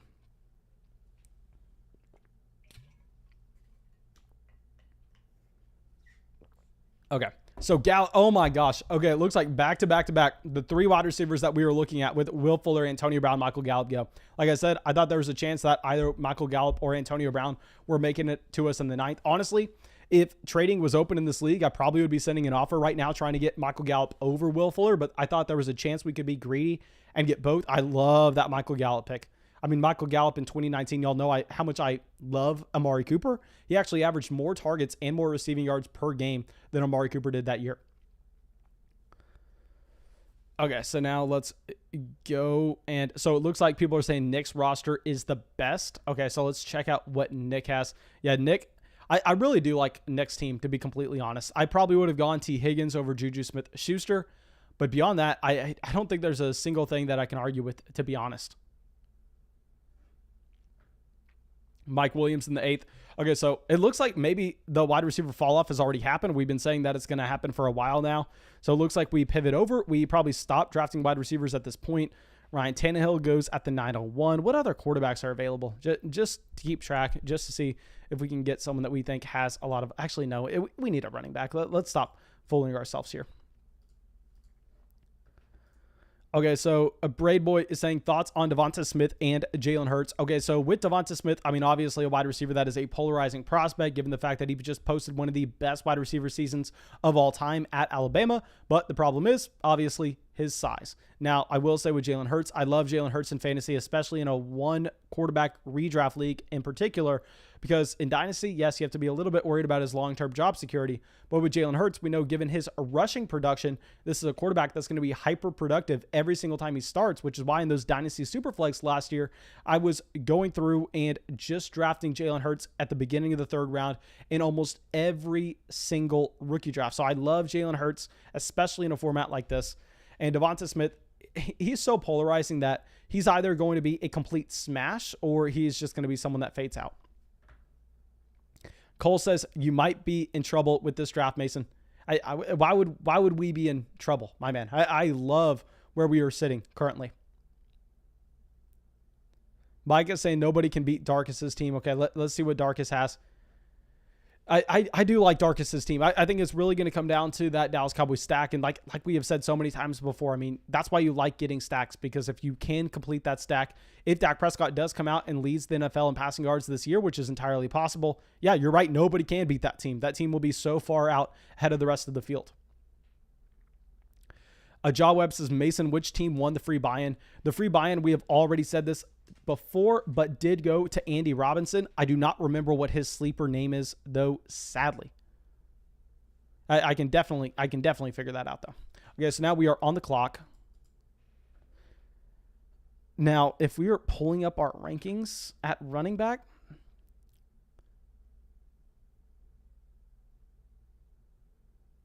there's no way we end up doing this, right? Okay, no, Michael Carter went. I thought we were about to have to draft Michael Carter here. That was going to be disgusting. Okay. So hear me out. No, gosh dang. I want to reach on a player, but there's a chance that he falls to us in the 10th round at running back. So instead, possibly, do we go with the tight end?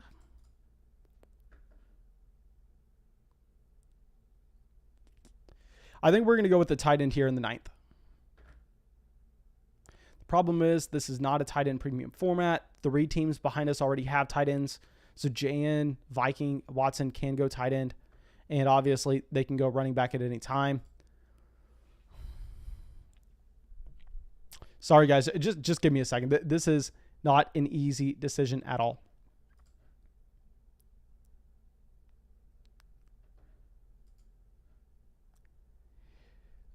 I'm not going to do this, am I?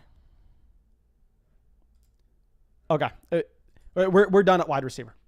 Please, please, please go to the chat right now. Let me know how dumb I am for drafting 1, 2, 3, 4, 5, 6, 7 wide receivers with no running back 2 and no tight end. Go to the chat. Let me know how stupid I am. That way I stop doing it. Okay, please, everybody say, Mason, you're an idiot. You cannot do that in round 10.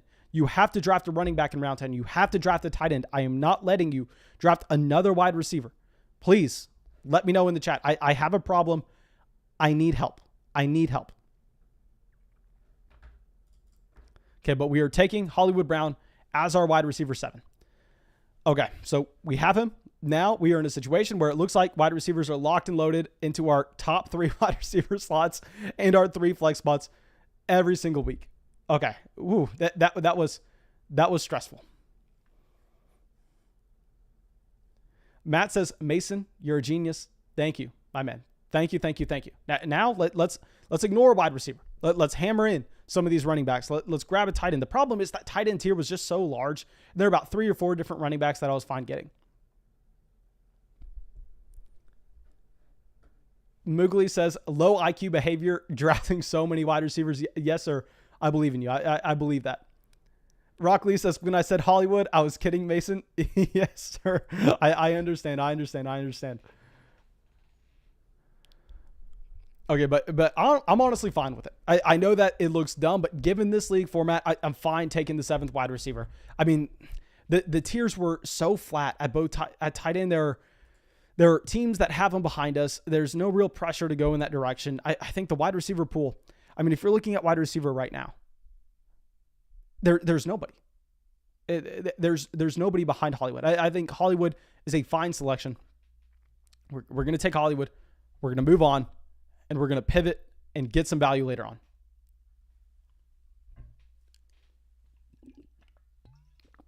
Okay, so Mike says best values are James Conner, Paris Campbell, Melvin Gordon, Darnell Mooney, and Terrace Marshall.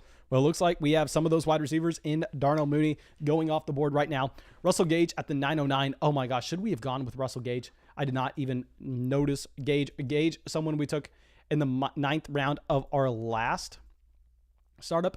So Russell Gage and Hollywood Brown are ranked back-to-back in our rankings right now. I actually like going with Hollywood a little bit more in this team build, given the fact that we're kind of just shooting for upside. So yeah, going Hollywood there, honestly fine with it. Okay, so now Jayan says Russell Gage could easily be a wide receiver one if Ridley goes down. Man, honestly, Russell Gage doesn't have the talent profile to ever be a wide receiver one. It doesn't matter what happens. Trust me, I just made a video where I'm talking about why Russell Gage is such a good value in drafts at the moment, but it's not because he has any kind of upside to be a wide receiver one. That is for damn sure. Okay, so Fournette going at the 9-10. Fournette most likely would have been our pick if we did go running back at the 906, just given the fact that we knew there was no chance he was making it back to us with the last round. But honestly, guys, I'm happy with our selection to draft a wide receiver there because look at this wide receiver run that is still continuing. Spack, calm down, my man. Calm it. JN is in this chat right now. He is going to read that. He is going to snipe us on our man. But Tony Pollard going. Now, a lot of people talking about David Johnson right now. What is the hype circulating around David Johnson? They bring in Philip Lindsay. I know they bring in Mark Ingram. Mark Ingram is complete dust. But at the same time, that's going to be the worst offense in the NFL if Deshaun Watson does not play. And I think if Deshaun Watson's going to play, instead of drafting David Johnson, I'd rather just draft Deshaun Watson. Okay, so now let's... JS says, snipe incoming. Spack, it's probably my first time saying this, but dude, I am not thankful for your donation. I am not thankful for it in the slightest. You shouldn't have done that. A little pissed off, but it is what it is. Of course, I'm joking, my man. Thank you for supporting the channel. Okay, so now let's go through and let's see what we are going to be. Okay, so Caleb, let's look at the balance of these teams. Okay, he goes A.J. Dillon at the 10:02. Thank you, Spack. Literally, that was my next best running back on the board. I actually had him ahead of Ronald Jones and Zach Moss in those rankings. Okay, so now let's see what kind of... Okay, so it looks like the teams at this end as well aren't really loaded up on running backs. This is very intriguing. I mean, if you kind of look at the draft board on the whole, it looks like the teams at the beginning of the draft really loaded up on wide receivers, and the teams near the end went running back heavy. Maybe my eyes are kind of just fooling me here, but that's kind of what's standing out to me. So we definitely need to be taking a running back coming into this 10th pick because, I mean, I think these teams here are running back hungry like we are. I mean, not as running back hungry, but definitely running back hungry. And I promise you guys, I will keep you all updated with this team and how it performs. I promise you that. I think a lot of it's going to come down to if Aaron Rodgers plays, if we get a wide receiver one season out of Devontae Adams. Spack's saying, be right back, taking a lap. My man. Thank you again. Thank you again. Even though you called out our man, A.J. Dillon. There's a lot of money on the line here, my man. Jay Montez saying how many flexes and how many spots. Okay, so this league, you start 1 quarterback, 2 running backs, 3 wide receivers, a tight end, and you have 3 flex spots. So you have the potential to start 6 wide receivers every single week. Given the fact that we don't have any other running backs beyond DeAndre Swift, we are going to be starting 6 wide receivers every week, which is why I don't think it's that bad to be drafting Hollywood Brown as our 7th wide receiver there. So this is our team right here.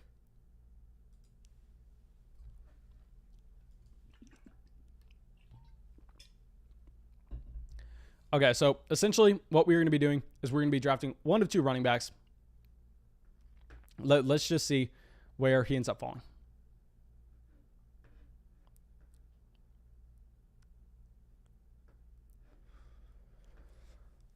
Okay, Jalen Hurts, honestly, I would have maybe even considered at the 906, as crazy as that sounds. But something I want to point out in this league and why I honestly decided to draft Kyler Murray at the 607 is given the fact that you roster 20 players in this format, I'm going to be a lot less likely to only draft 1 quarterback. I'm most likely going to be getting a second guy compared to in a regular league that I know a lot of people will be playing in, where you possibly only roster 15 players. There, I'm a lot more willing to just go through, roster 1 quarterback, and not even think about it. Okay, so let's see where Girthquake decides to go. He is nonstop hammered in this wide receiver position over the last 4 picks because obviously he starts running back heavy. It looks like he has that balance built out now. It looks like our team is the only team without that kind of balance. Okay, so let's see this pick, Girthquake. So let's pull up our... Okay, so he goes Gus Edwards. Gus Edwards wasn't one of the running backs we were thinking about. And it looks like we have 2 running backs back-to-back in our rankings that we would be considering. And I think we go with the guy that has the higher ADP, given the fact that he's most likely not going to make it back to us. And both of these guys are in the same tier in our rankings. Given the contract they give him, we're going to be going with Kenyon Drake, hoping he has the passing down role on this offense. I understand he didn't get it in Arizona last year, but we know Josh Jacobs, a running back that literally has gotten zero usage in the receiving game through his NFL career so far. They give Kenyon Drake a massive contract. So I think Kenyon Drake has the argument to be made where he can be the pass catching running back on that team. And at the same time, if you had an injury to Josh Jacobs, all of a sudden you have a running back that can potentially see 15 to 20 touches a game. So yeah, I really like that Kenyon Drake selection there at the 10:07. Okay, D. Garcia says fourth team is shaping out nicely. So the fourth team, Derrick Henry, Mike Davis at running back, Michael Thomas, Allen Robinson, Julio Jones, Deebo Samuel, Michael Gallup, and Marvin Jones. So yeah, that team honestly is very similar to our own construction, really loading up with that wide receiver depth, 6 top-end wide receivers, which I think is important in a league where you can start 6 wide receivers on a week-to-week basis, and this is a full PPR format. So Drew coming out, subscribing to the channel. Thank you so much for deciding to subscribe to the channel, my man. I do appreciate that.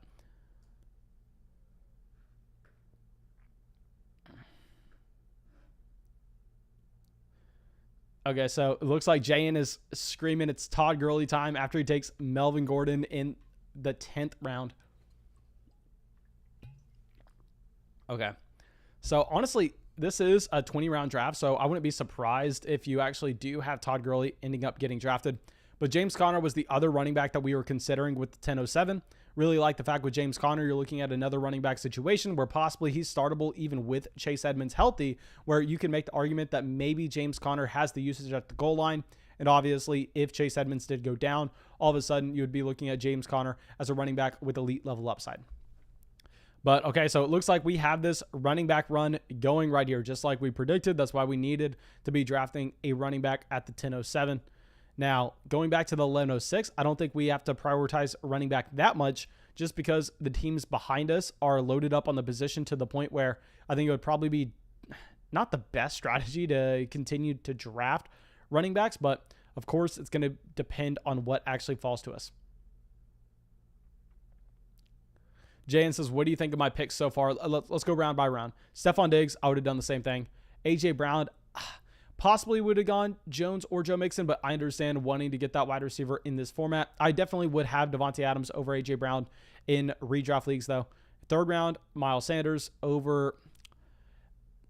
See, the thing is, I think why you go running back in the second round instead of going with A.J. Brown is, would you rather have Aaron Jones and just say Terry McLaurin, or would you rather have A.J. Brown and Miles Sanders? I think the answer would probably be Aaron Jones. So I think that's why you should have gone running back in round 2. You know, I love Travis Etienne, especially in dynasty formats. The 404 may have been a little bit rich in my opinion.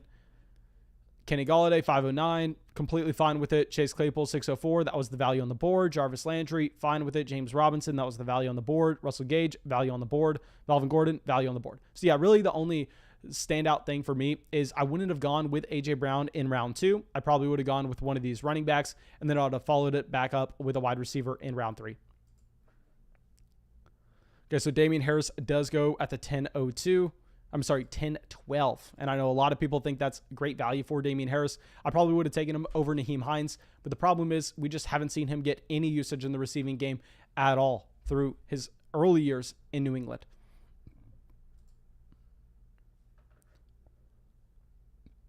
Okay, Jayan says he still would have gone with A.J. Brown and Miles Sanders. That's completely fine, my man. Maybe that's just up to personal preference.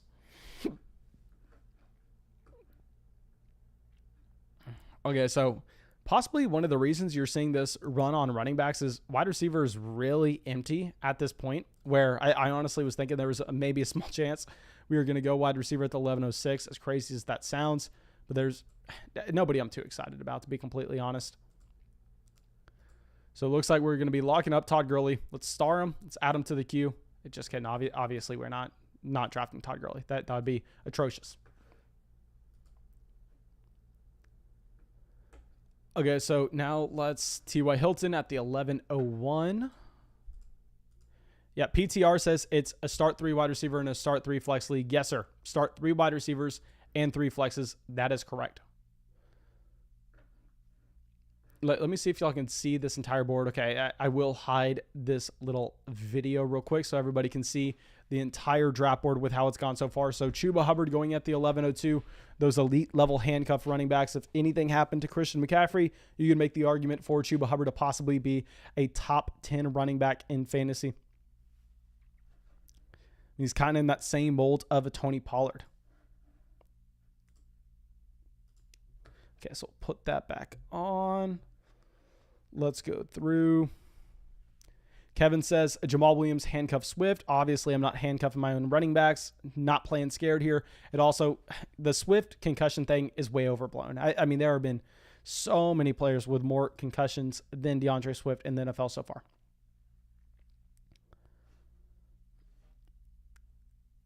D. Garcia says, you're done at wide receiver, bro. Thank you. Thank you for keeping me in check. That's what I needed. That's what I was looking for y'all to hear. I mean, that's what I was looking for y'all to tell me. Okay, so Chuba, Devin Singletary, Jamal Williams, all going off the board. This Kenneth Gainwell ADP, I probably shouldn't say this because I really want someone to draft him, but that is just a horrible draft pick. I could never get behind Kenneth Gainwell in this range at all. I mean, that is atrocious in my opinion on so many different levels. Okay, so wide receiver, Devontae Parker, Amara St. Brown, quarterback. See, quarterback, this is why I kind of wish we wouldn't have gone with a Kyler Murray at the 607. Because would we have rather had, just say, Joe Burrow and Myles Gaskin, or would we have rather had Kyler Murray and just say the next best running back? We probably would have rather had, we should have passed on Kyler, even though he looked like great value at the time. I think it would have been better to go with a Myles Gaskin and then go through and get a quarterback in round 11. But of course, you live and you learn, and I think this is just going to be one of those experiences. Andrew says, pick Trey Lance or Deshaun Watson. In the 11th round, I cannot do either, my man.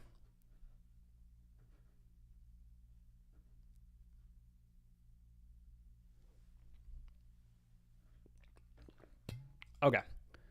So Cole Beasley at the 1105. Don't necessarily understand that pick, but it's going to allow us to get Latavius Murray on this team. Let's check the Latavius Murray contract real quick. I believe he is our highest ranked player. We probably should have done this beforehand.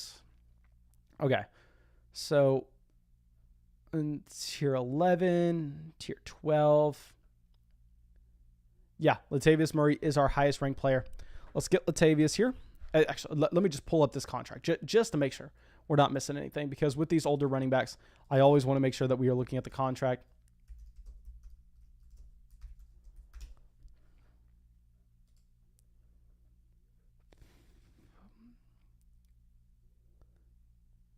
Okay. Yeah, we're going with Latavius. That's an easy answer. Lock him in. Latavius Murray, our running back 3. Another guy that you can potentially start on a week-to-week basis. Maybe he gets a goal line touchdown. And obviously, we know that he does go through and have that elite level upside in the case of an Alvin Kamara injury. And I know a lot of people want to look at this team and they want to go, but Mason, you're stupid. You're weak at running back too. And all I'm going to say is, guys, I mean, you have to view this as a draft where you're never going to be strong at every single position.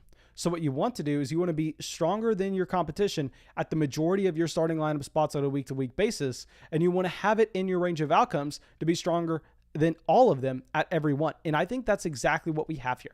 Because if you go through and if you understand that we are going to have a better wide receiver 1, we are going to have a better wide receiver 2, we're going to have a better wide receiver 3, we're going to have a better flex, our second flex, our third flex. I mean, we're going to be crushing in the flexes. We're going to be crushing at the wide receiver position. We're going to be crushing at quarterback. And while, yes, we'll be a little bit weak at both tight end and running back, what happens if Josh Jacobs tears his ACL? What happens if Alvin Kamara has a high ankle sprain? All of a sudden, we get another top 15 running back in either Kenyon Drake or Latavius Murray. And all of a sudden, we are in a spot where there is nobody that can come close to us with our expected output on a week-to-week basis. So you have to understand, you approach a draft knowing that 11 out of the 12 owners are going to lose the league. So we do build a very hyper-fragile build here, but a team that has a more upside than any other team in this league. Okay, so now let's go through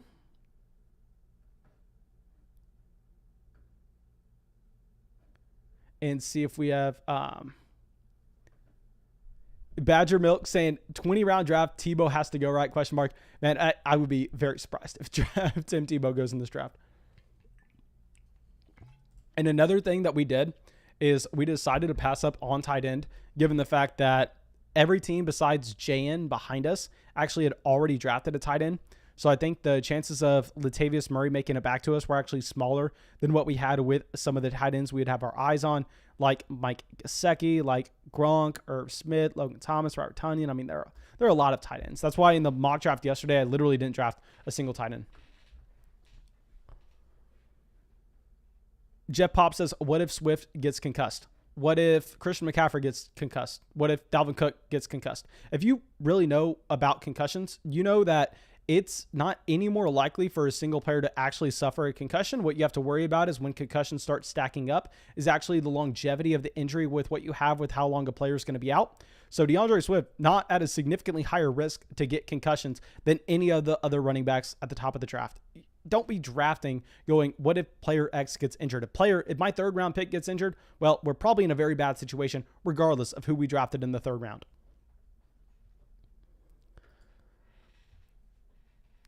Okay, so now Devontae Parker, Gabriel Davis going in the 11th.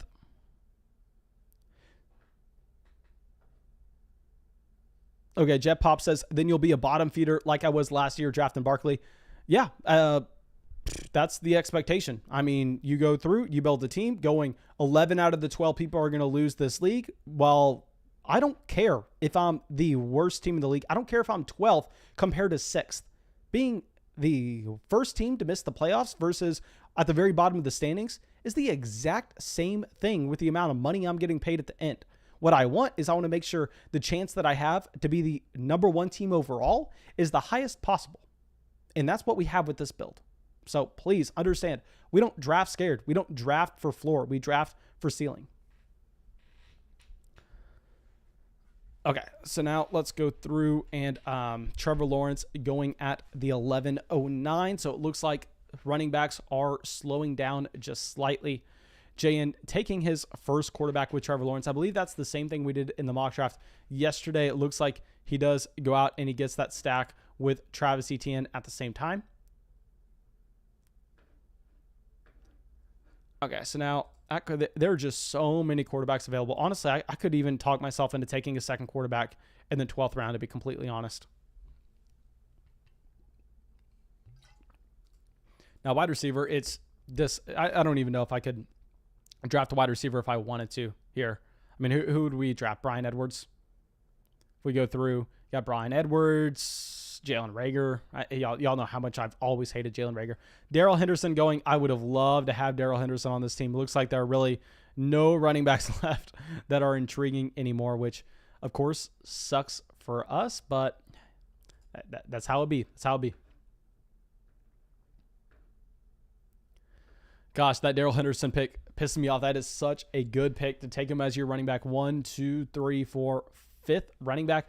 Don't necessarily agree with it, but if you are going to be drafting someone as your 5th running back at this point, I do think you want to be going with someone that has that elite ceiling. Okay, so now at the end of this draft, let's see where they're going to be going.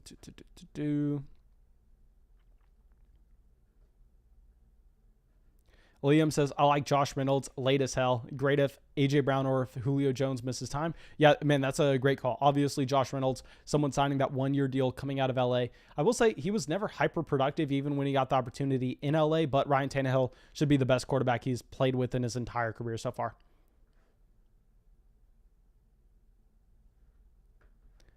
Okay, so it looks like Khalib is going to be coming down to the very last second with this pick.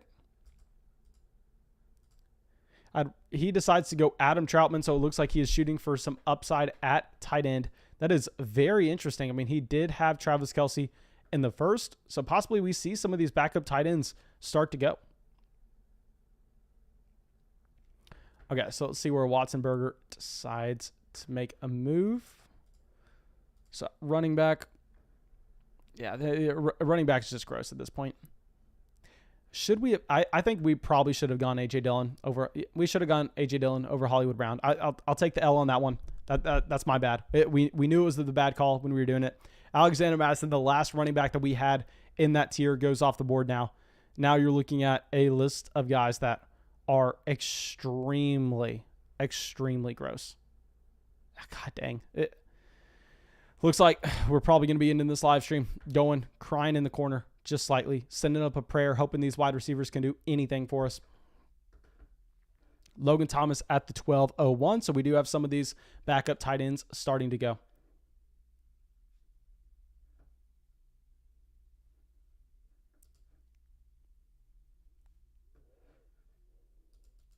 I am interested in the decision to take Adam Trautman here because the thing is, I would be confident that you would have either Mike Gesicki or Logan Thomas going ahead of Adam Trautman if Watzenberger did decide to draft tight end at either the 11-12 or the 12-01. So I don't necessarily agree with taking Adam Trautman. Maybe if you wanted him, you could have drafted him at the 12-02, given the fact that you could see him go between the next two picks here. But if you're picking at the end like this, I think if you're going to make a reach, you definitely wait until the next round to make a reach, to be completely honest. Okay, so now let's go Mike Gesicki. Okay, so he takes his third tight end. Okay, so he's really soaking up the value at that position. So it looks like JN, I just want to see how many teams do not have tight end so far besides myself. JN and M4 Kish are the only teams that do not have tight ends so far besides me. Okay, so there is so much quarterback value at the same time. I don't even want to call it value. There's just so much quarterback upside.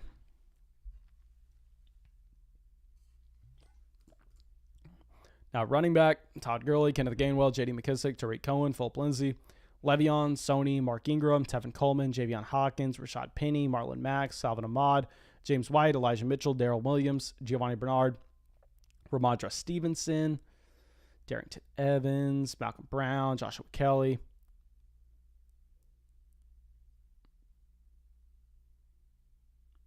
Okay. So we'll be able to figure it out. So Sammy Watkins going at the 1203. That is definitely interesting. I mean, he got a big contract to go over to Baltimore this past season. You can switch this to rookies only. What rookies are still available right now?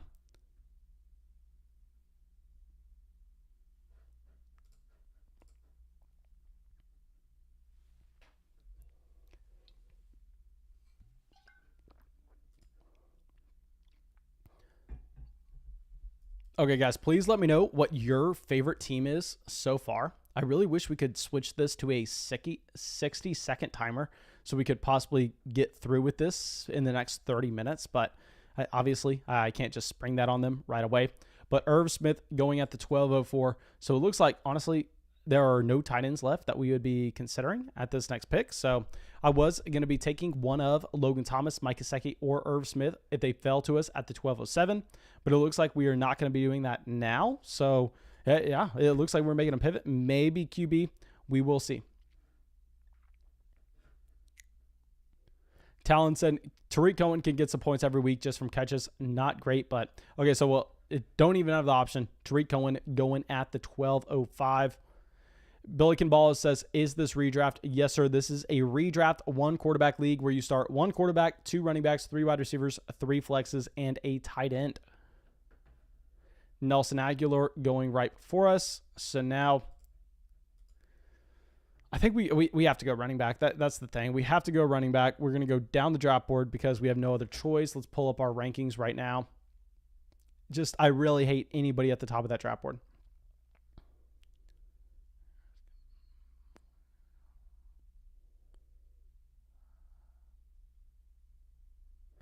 Okay, so we're going to go off the board.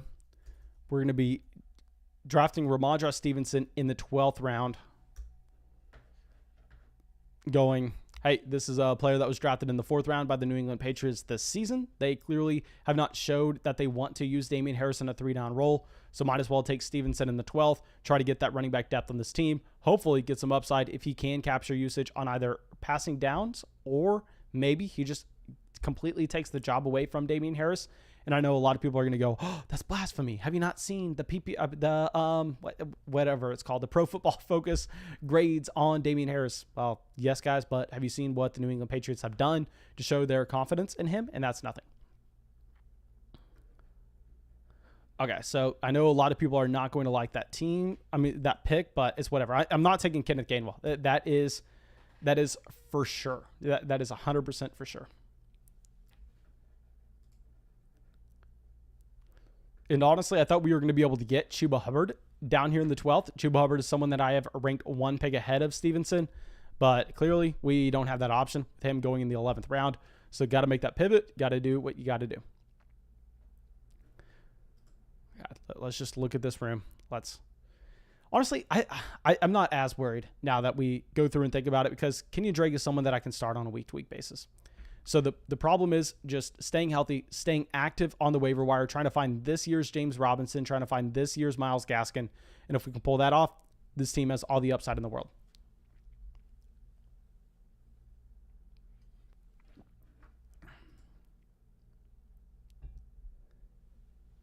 Luke telling us to go quarterback with this next pick. I mean, we are definitely going to have a quarterback run coming sometime soon. I mean, Rugger definitely killed this draft, deciding to wait on QB. So did Khalib, deciding to wait on QB as well. I mean, I really wish we would have gone with a Myles Gaskin in the 6th. That is my biggest regret, to be completely honest. I mean, even more so than taking Hollywood Brown over a Leonard Fournette or an A.J. Dillon. I think where we made our massive mistake is in that 6th round. Although Kyler Murray looked like the best value on the board, I mean, I think if we would have gone running back there, we'd have been a lot happier about this team.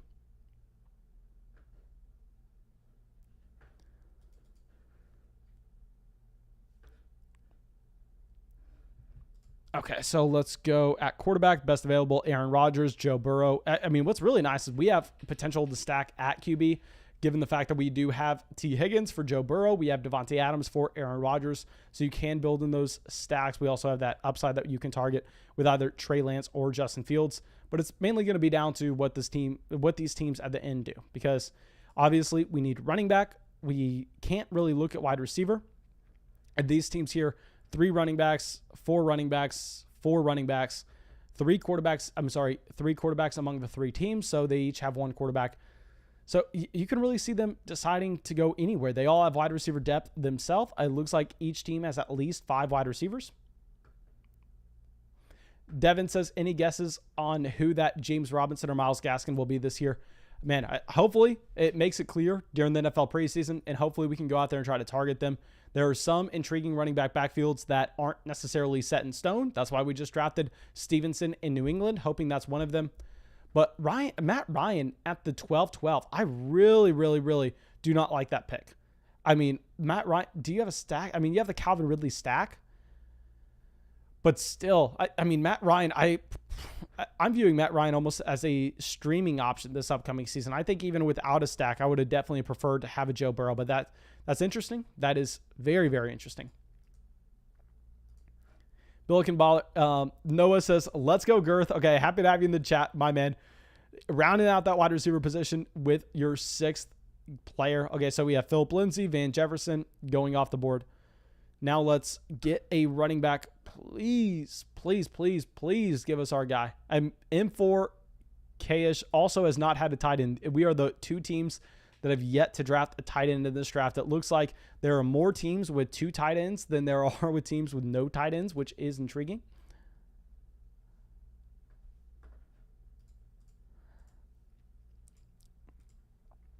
Okay, wide receiver. I would say probably best wide receiver available at this point would be Bryan Edwards. Best running back available. Not going to say out loud because obviously we want him on our own roster. Let me look up his name on Twitter real quick, actually, to see if, or RotoWire, to see if we have any reports coming out lately, because recent reports weren't the best.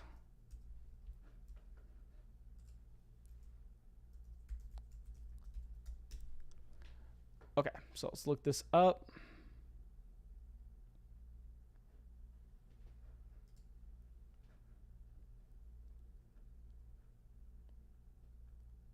Looks like there is not much that is coming out. Okay, M4, come on, and make this pick on the edge of my seat. He goes Jonnu Smith. Okay, so here we are getting Rashad Penny, someone we would have drafted in the last round if it wasn't for his small hiccups on that knee injury. So yeah, we're going to be going Rashad Penny here in the 13th, just continuing to try to get as many dart throws at the dartboard to fill that running back 2 hole. Rashad Penny, if Chris Carson goes down, I believe he does have top 12 running back potential. That's what we're looking for here. That's the same reason why we drafted Latavius Murray. That's the same reason why we drafted Kenyon Drake, trying to get as many of those darts thrown at the board as possible. Rashad Penny, oh my God, I am so relieved. I know your draft is not going that well when you were this relieved to draft Rashad Penny. That is for sure, but I am happy to take him there. Okay, so it looks like a lot of y'all in the chat knew I was going to go with Rashad Penny. I mean, that last pick, y'all are all screaming at me to take him, knowing that is my guy. But yeah, I think given what we had with him not practicing earlier, given his knee injury, I think Stevenson was the correct running back call over him at this time. And also we know that Carson is 100% the running back 1 there. I mean, there's no chance that Penny comes out and beats him out during the preseason and eventually ends up as the running back 1 in that roster, where there is that chance with Stevenson. So Stevenson, I'm fine taking him in the 12th. Bill Akin says, do a breakdown on the Diggs roster. Okay, so let's look at this. Okay, so JN's roster: Diggs, AJ Brown, Golladay, Claypool, Jarvis, Russell Gage at wide receiver, Sanders, Etienne, Robinson, Melgo at running back, Trevor Lawrence and Irv Smith at quarterback and tight end. We've already talked about that in depth about 10 minutes ago, so I'm not going to go into depth with that again. But looks like darkest times out of this pick goes Denzel Mims is on auto. I really, like in a mock draft, I can go through and I can manually change selections. Here, I can't do anything. JN, please let me know if you've heard from Darkest in the chat. Hopefully he didn't have anything to do. This is a $500 league. Hopefully he did not just completely miss out on this.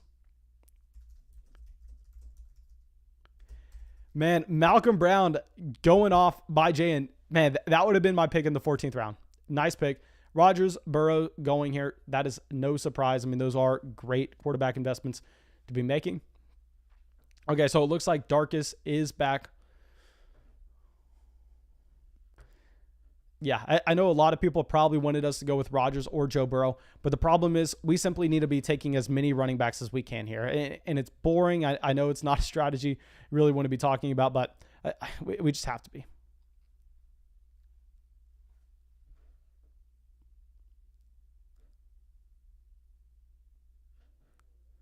Okay, so a lot of people saying that they would prefer Mike Davis over Myles Gaskin. That's hard for me, just because I think without Julio Jones, this Falcons offense is going to be taking a hit this upcoming season. Okay, so we go through, we look at the running back position. Just scrolling deep, just trying to find more names that can be potential long shots.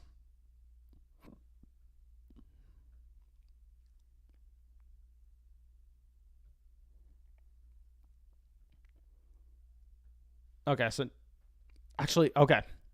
So there are some names. There are some names that we're interested in that we can get probably very late. I'm going to have to write these names down real quick so I don't forget, because they are so far down on the ADP that I'm not drafting them this round. It's going to be a later pick.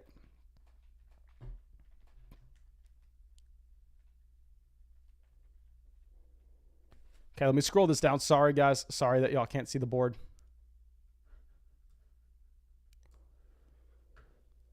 Okay, so Bryan Edwards going at the 1402. I really like that Bryan Edwards selection.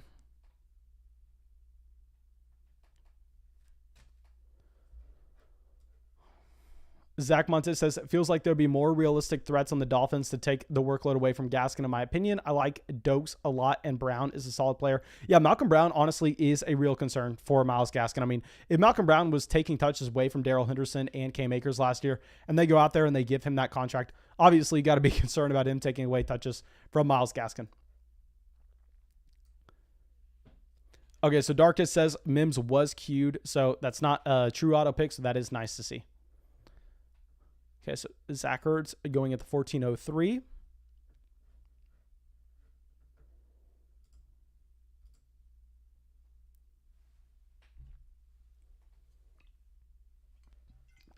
Now, how many teams have 2 tight ends and 2 quarterbacks? Okay, so 2 quarterbacks here, 2 quarterbacks here, 2 quarterbacks here.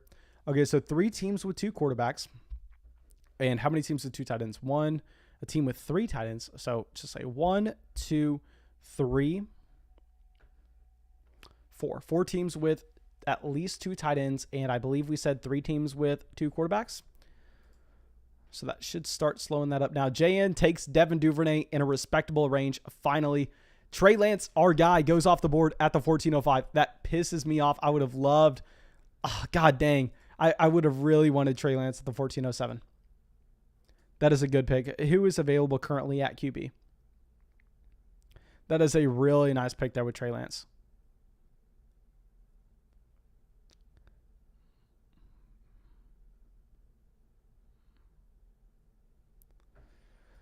Okay, so let's scroll through, see what we can be finding.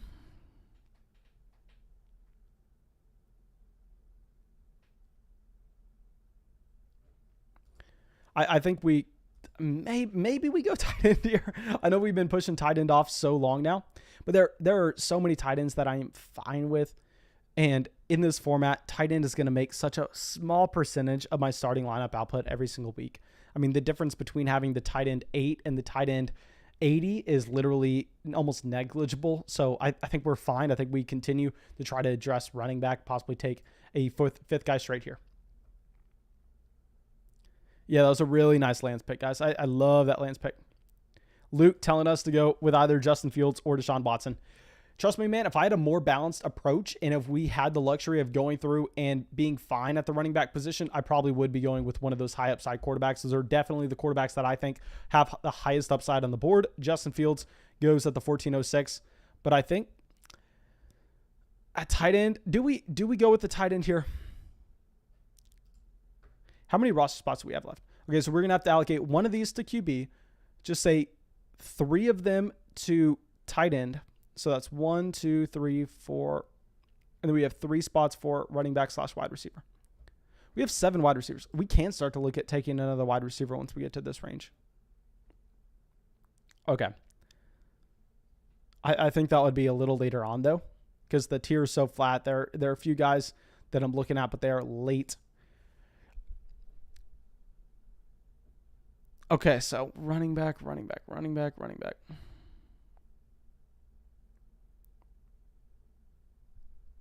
Okay, we're just going to get a premium handcuff. We're going to continue throwing darts going, hey, if we see a running back injury ahead of him, we're good. We're going to take Darrell Williams here with the 1407 as the second running back on the Kansas City Chiefs. So now essentially Josh Jacobs, Alvin Kamara, Damian Harris, Chris Carson, Clyde Edwards-Helaire, any of them go down, we're good at running back 2. Bada boom, bada bang. Jacob says, I wonder who tight end 80 is. Tight end 80 is I don't start a tight end. That is what tight end 80 is. But I think we are a lot better off going through and getting that running back that we can feel confident about. It looks like Nick J in 23 did something very similar to this, where he went through, literally got a running back early, like we did with DeAndre Swift, hammered home wide receivers, got that elite quarterback, and then just went running back. Jayan says, I'm geeked. My guy got Duvernay on a nice squad. I'm happy you got Devin Duvernay, my man, and Malcolm Brown loading up those UT players. Probably going to see Colin Johnson, round 18. We will see. Billiken says, I always wait. I usually take running back in the first 2, sometimes rounds 3. Okay, let me reread this. Billiken says, I always wait. I usually take running back in the first 2, sometimes 3 rounds, then to wide receiver the next 3 rounds. If I can get Stafford in the 12th and take Lamar in the 3rd, that's why the people in my league take QBs earlier. Okay, yeah, so I definitely think waiting on QB would have been more advantageous here. If we could have gotten a Matthew Stafford here with the 1207, and if we could have gotten a Joe Burrow here with the 1306, I mean clearly that was the advantageous play. We got suckered into taking Kyler Murray at the 607, but it is what it is.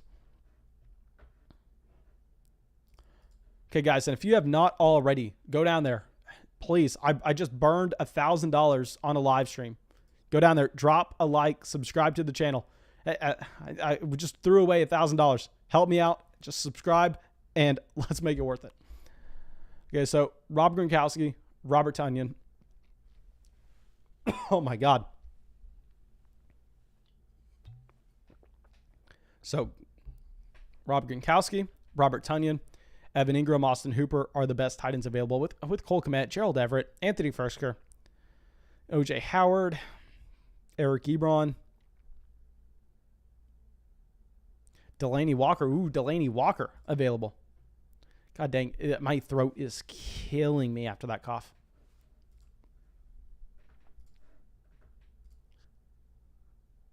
Billiken says, so is this a $500 or a $1,000 league? This is a $500 league that I paid for my own spot, and we did a giveaway over there on Patreon for the other $500 buy-in. So I paid for two $500 buy-in spots, one for my own team and one for another person over there on Patreon. JN says he's so happy going wide receiver in rounds 1 and rounds 2. Yeah, man, honestly, I am very happy with it as well. I just can't get over that Kyler Murray pick. I hate that Kyler Murray pick so much. Okay, so Robert Tonyan going off the board at the 14-12 as a tight end 2 for Glass Beaver. Okay, Red Mamba says, hey, Mason, would you rather keep Josh Allen in the 7th or Lamb in the 9th? 12 team, full PPR, 6-point passing touchdown league, 0.15 per rushing yard. There, I mean, CeeDee Lamb in the 9th easily if this is a 1 quarterback format. Okay, so QB, the best available would most likely be, at least on my board, I'd be going Tua, Daniel Jones, or Zach Wilson. Now at running back, so Amari Rodgers goes. Amari Rodgers would have been a wide receiver I would have been slightly interested in.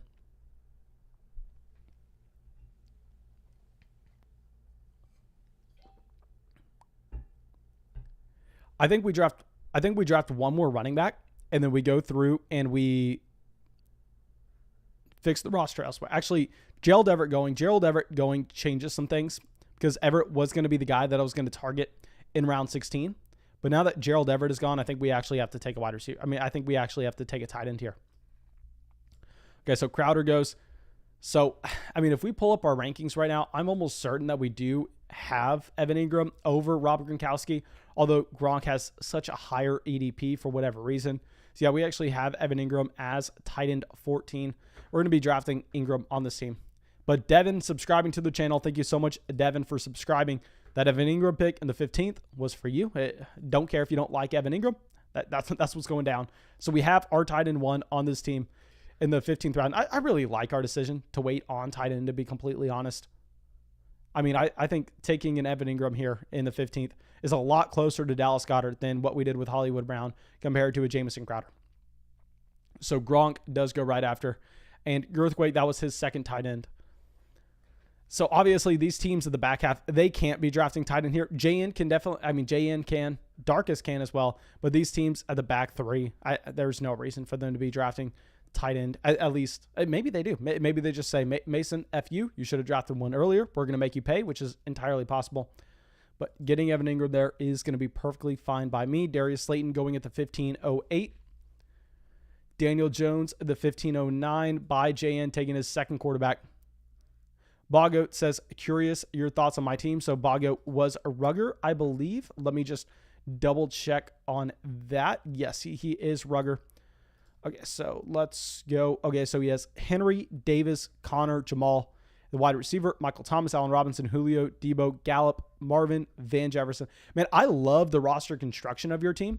The only pick that I probably would have gone elsewhere with is TJ Hawkinson. And I think we would have probably drafted Joe Burrow ahead of Tom Brady as well, just because Joe Burrow does have the upside to hit 300 rushing yards this upcoming season. But beyond that, from a roster construction standpoint, I think if we were drafting out of the 104, we'd have done almost the exact same thing with where you took certain positions in each round. Jayan says he wanted the Golladay, Ingram, Jones stack. You ended up drafting Kenny Golladay. Yeah. So you should have taken Evan Ingram in the 14th. I promise you, nobody would have drafted Devin Duvernay. There would have been a 0% chance. I would have been the only person considering Devin Duvernay, and I probably wouldn't have taken him over. I wouldn't have taken him over a decent amount of these wide receivers, to be honest. Okay, so Le'Veon Bell going at the 15-10. Interesting with Le'Veon. Jameis Winston going at the 15-11. Okay, it looks like we are about to hit 300 likes in this live stream, and we only have 255 people in here watching. Thank you so much for everybody who's come out. Drop that like on the stream. That is absolutely massive. Thank you, my dudes. Okay, so Diami Brown, Jacoby Myers. Okay, so how many wide receivers did we draft? We drafted 7.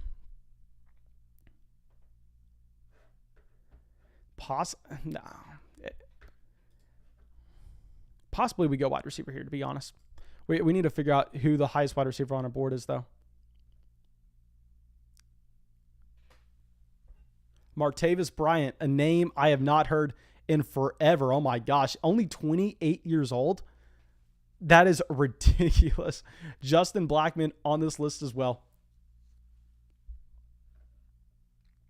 Okay, so let's see if there's any other crazy names on here. Terrell Pryor, another name haven't heard in a while. Dante Pettis, Antonio Callaway. Antonio Callaway, he's in Kansas City right now. Like that was a player with a ton of talent coming out of Florida, just off the field concerns. Michael Crabtree. Crabtree's only, I would have guessed Crabtree was 36 years old. Little Jordan Humphrey. How old is Brandon Marshall? Okay, let me take a guess. Brandon Marshall has to be 36. Yeah, 36 years old. Okay, that's what I thought. Miles Boykin, interesting. Okay, so Cole Kmet, Jared Cook go in the 16th round. So possibly we have to take another tight end here. I don't know if we can. I don't know if we can, to be completely honest. I think our second tight end may end up being Mo Alley Cox.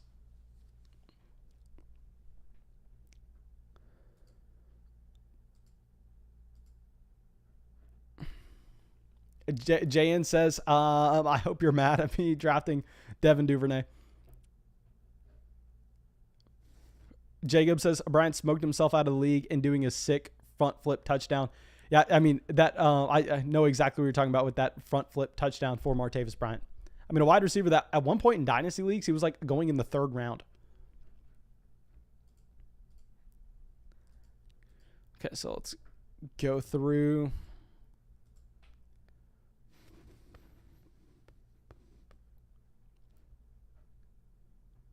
Can we take another wide receiver? Has Kadarius Toney gone already? Let me search this. Ooh, shoot. That is the wrong thing to do. Okay, yeah, Kadarius Toney went in the 13th. Kadarius Toney would have been a pick that we would have made here.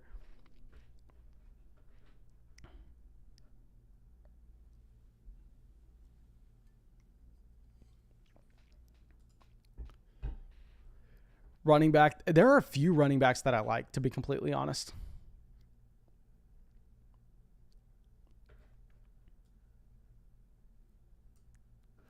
Let me do a quick Twitter search real quick to see if we have any recent updates on these running backs that I'm looking at. Because a big thing here is you're having to try to project who the running back 2 on a certain roster is going to be. And we don't necessarily know that every single time.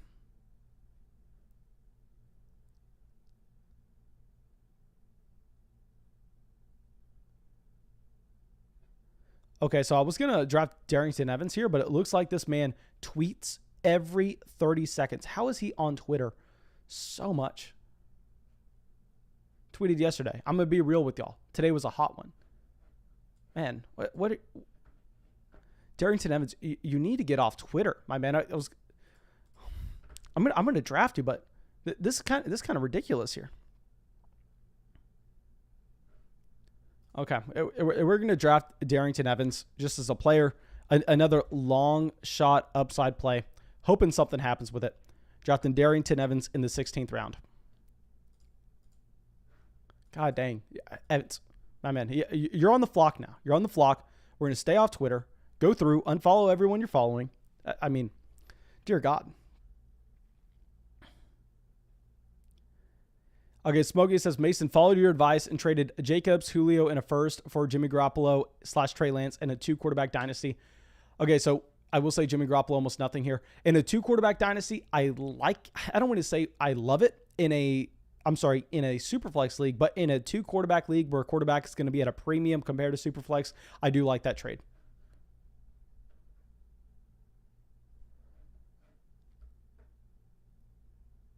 Thomas Wade says, is Donta Foreman not behind Derrick Henry? My man, I think Donta Foreman is actually no longer under contract. I think he got a 1-year deal for Tennessee. I can definitely look it up right now, but I believe they didn't pick up his contract. I could be wrong.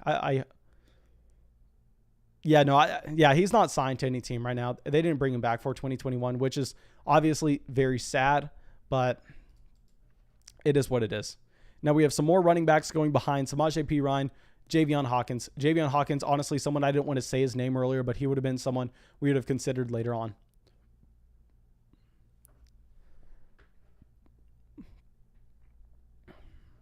Okay, how many teams have 2 quarterbacks? 1, 2, 3, 4, 5, 6, 7, 8. So 8 teams have 2 quarterbacks. 4 teams only have 1. 3 teams outside of myself. Just making sure we do this math correctly. 1, 2, 3. Okay, so 3 teams outside of myself do not have a second quarterback. How many quarterbacks would be interested in?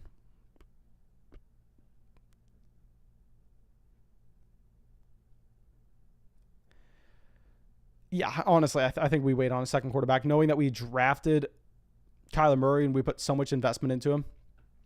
I think we just continue to hammer home these other positions. So this is what we had to do after drafting those wide receivers at the top. After going in the first 9 rounds, drafting 7 wide receivers, we have not drafted a wide receiver in the last 7 rounds as well. So just completely flipping. And this is what you kind of have to do if you load up on that position. But I would rather be drafting a guy like a Darrington Evans over an Emmanuel Sanders, over a Deshaun Jackson, over an Olamide Zaccheaus. Honestly, I really like how this draft turned out. Talon Lee says Wentz is a huge value going this late. Man, I cannot get behind Carson Wentz. I mean, this team is literally incentivized if they are losing to bench him. Now, I know that probably sounds dumb, but think about if they get halfway through the year. And I'm not saying this is 100% going to happen, but I'm saying that it's definitely in the range of outcomes. What happens when they get halfway through the season and you're looking at a scenario where they are going, okay, we're about to be up on the clock, but just say they are a bottom, just say 10 team in the NFL. They are almost to week 13. They're going, there's a 0% chance we make the playoffs here. Carson Wentz has been as bad as he was last year. They're benching him. That way they don't have to give up their first round pick the next season. So Carson Wentz, the downside is literally endless. Obviously, that matters a lot more in Superflex Dynasty, but still, I don't even necessarily agree with the upside with what you would have for this season. Okay, so tight end Hooper, Pat Frymuth, Anthony Firkser, OJ Howard, Dawson Knox, Eric Ebron. Firkser goes before us, so you're going to be going with another handcuff running back. That's probably going to, I don't want to say this for sure going to be our last one. It's going to depend on the value that falls to us. But we're going to be taking Devonta Booker here in the 17th as our running back 1, 2, 3, 4, 5, 6, 7, 8 as our 8th running back. So here we need to make sure we get an extra tight end. We need to make sure we get an extra quarterback and probably one more wide receiver dependent on that running back value. Okay. So I'm honestly very excited about this draft, to be completely honest, because we know wide receivers are more predictable on a week-to-week basis.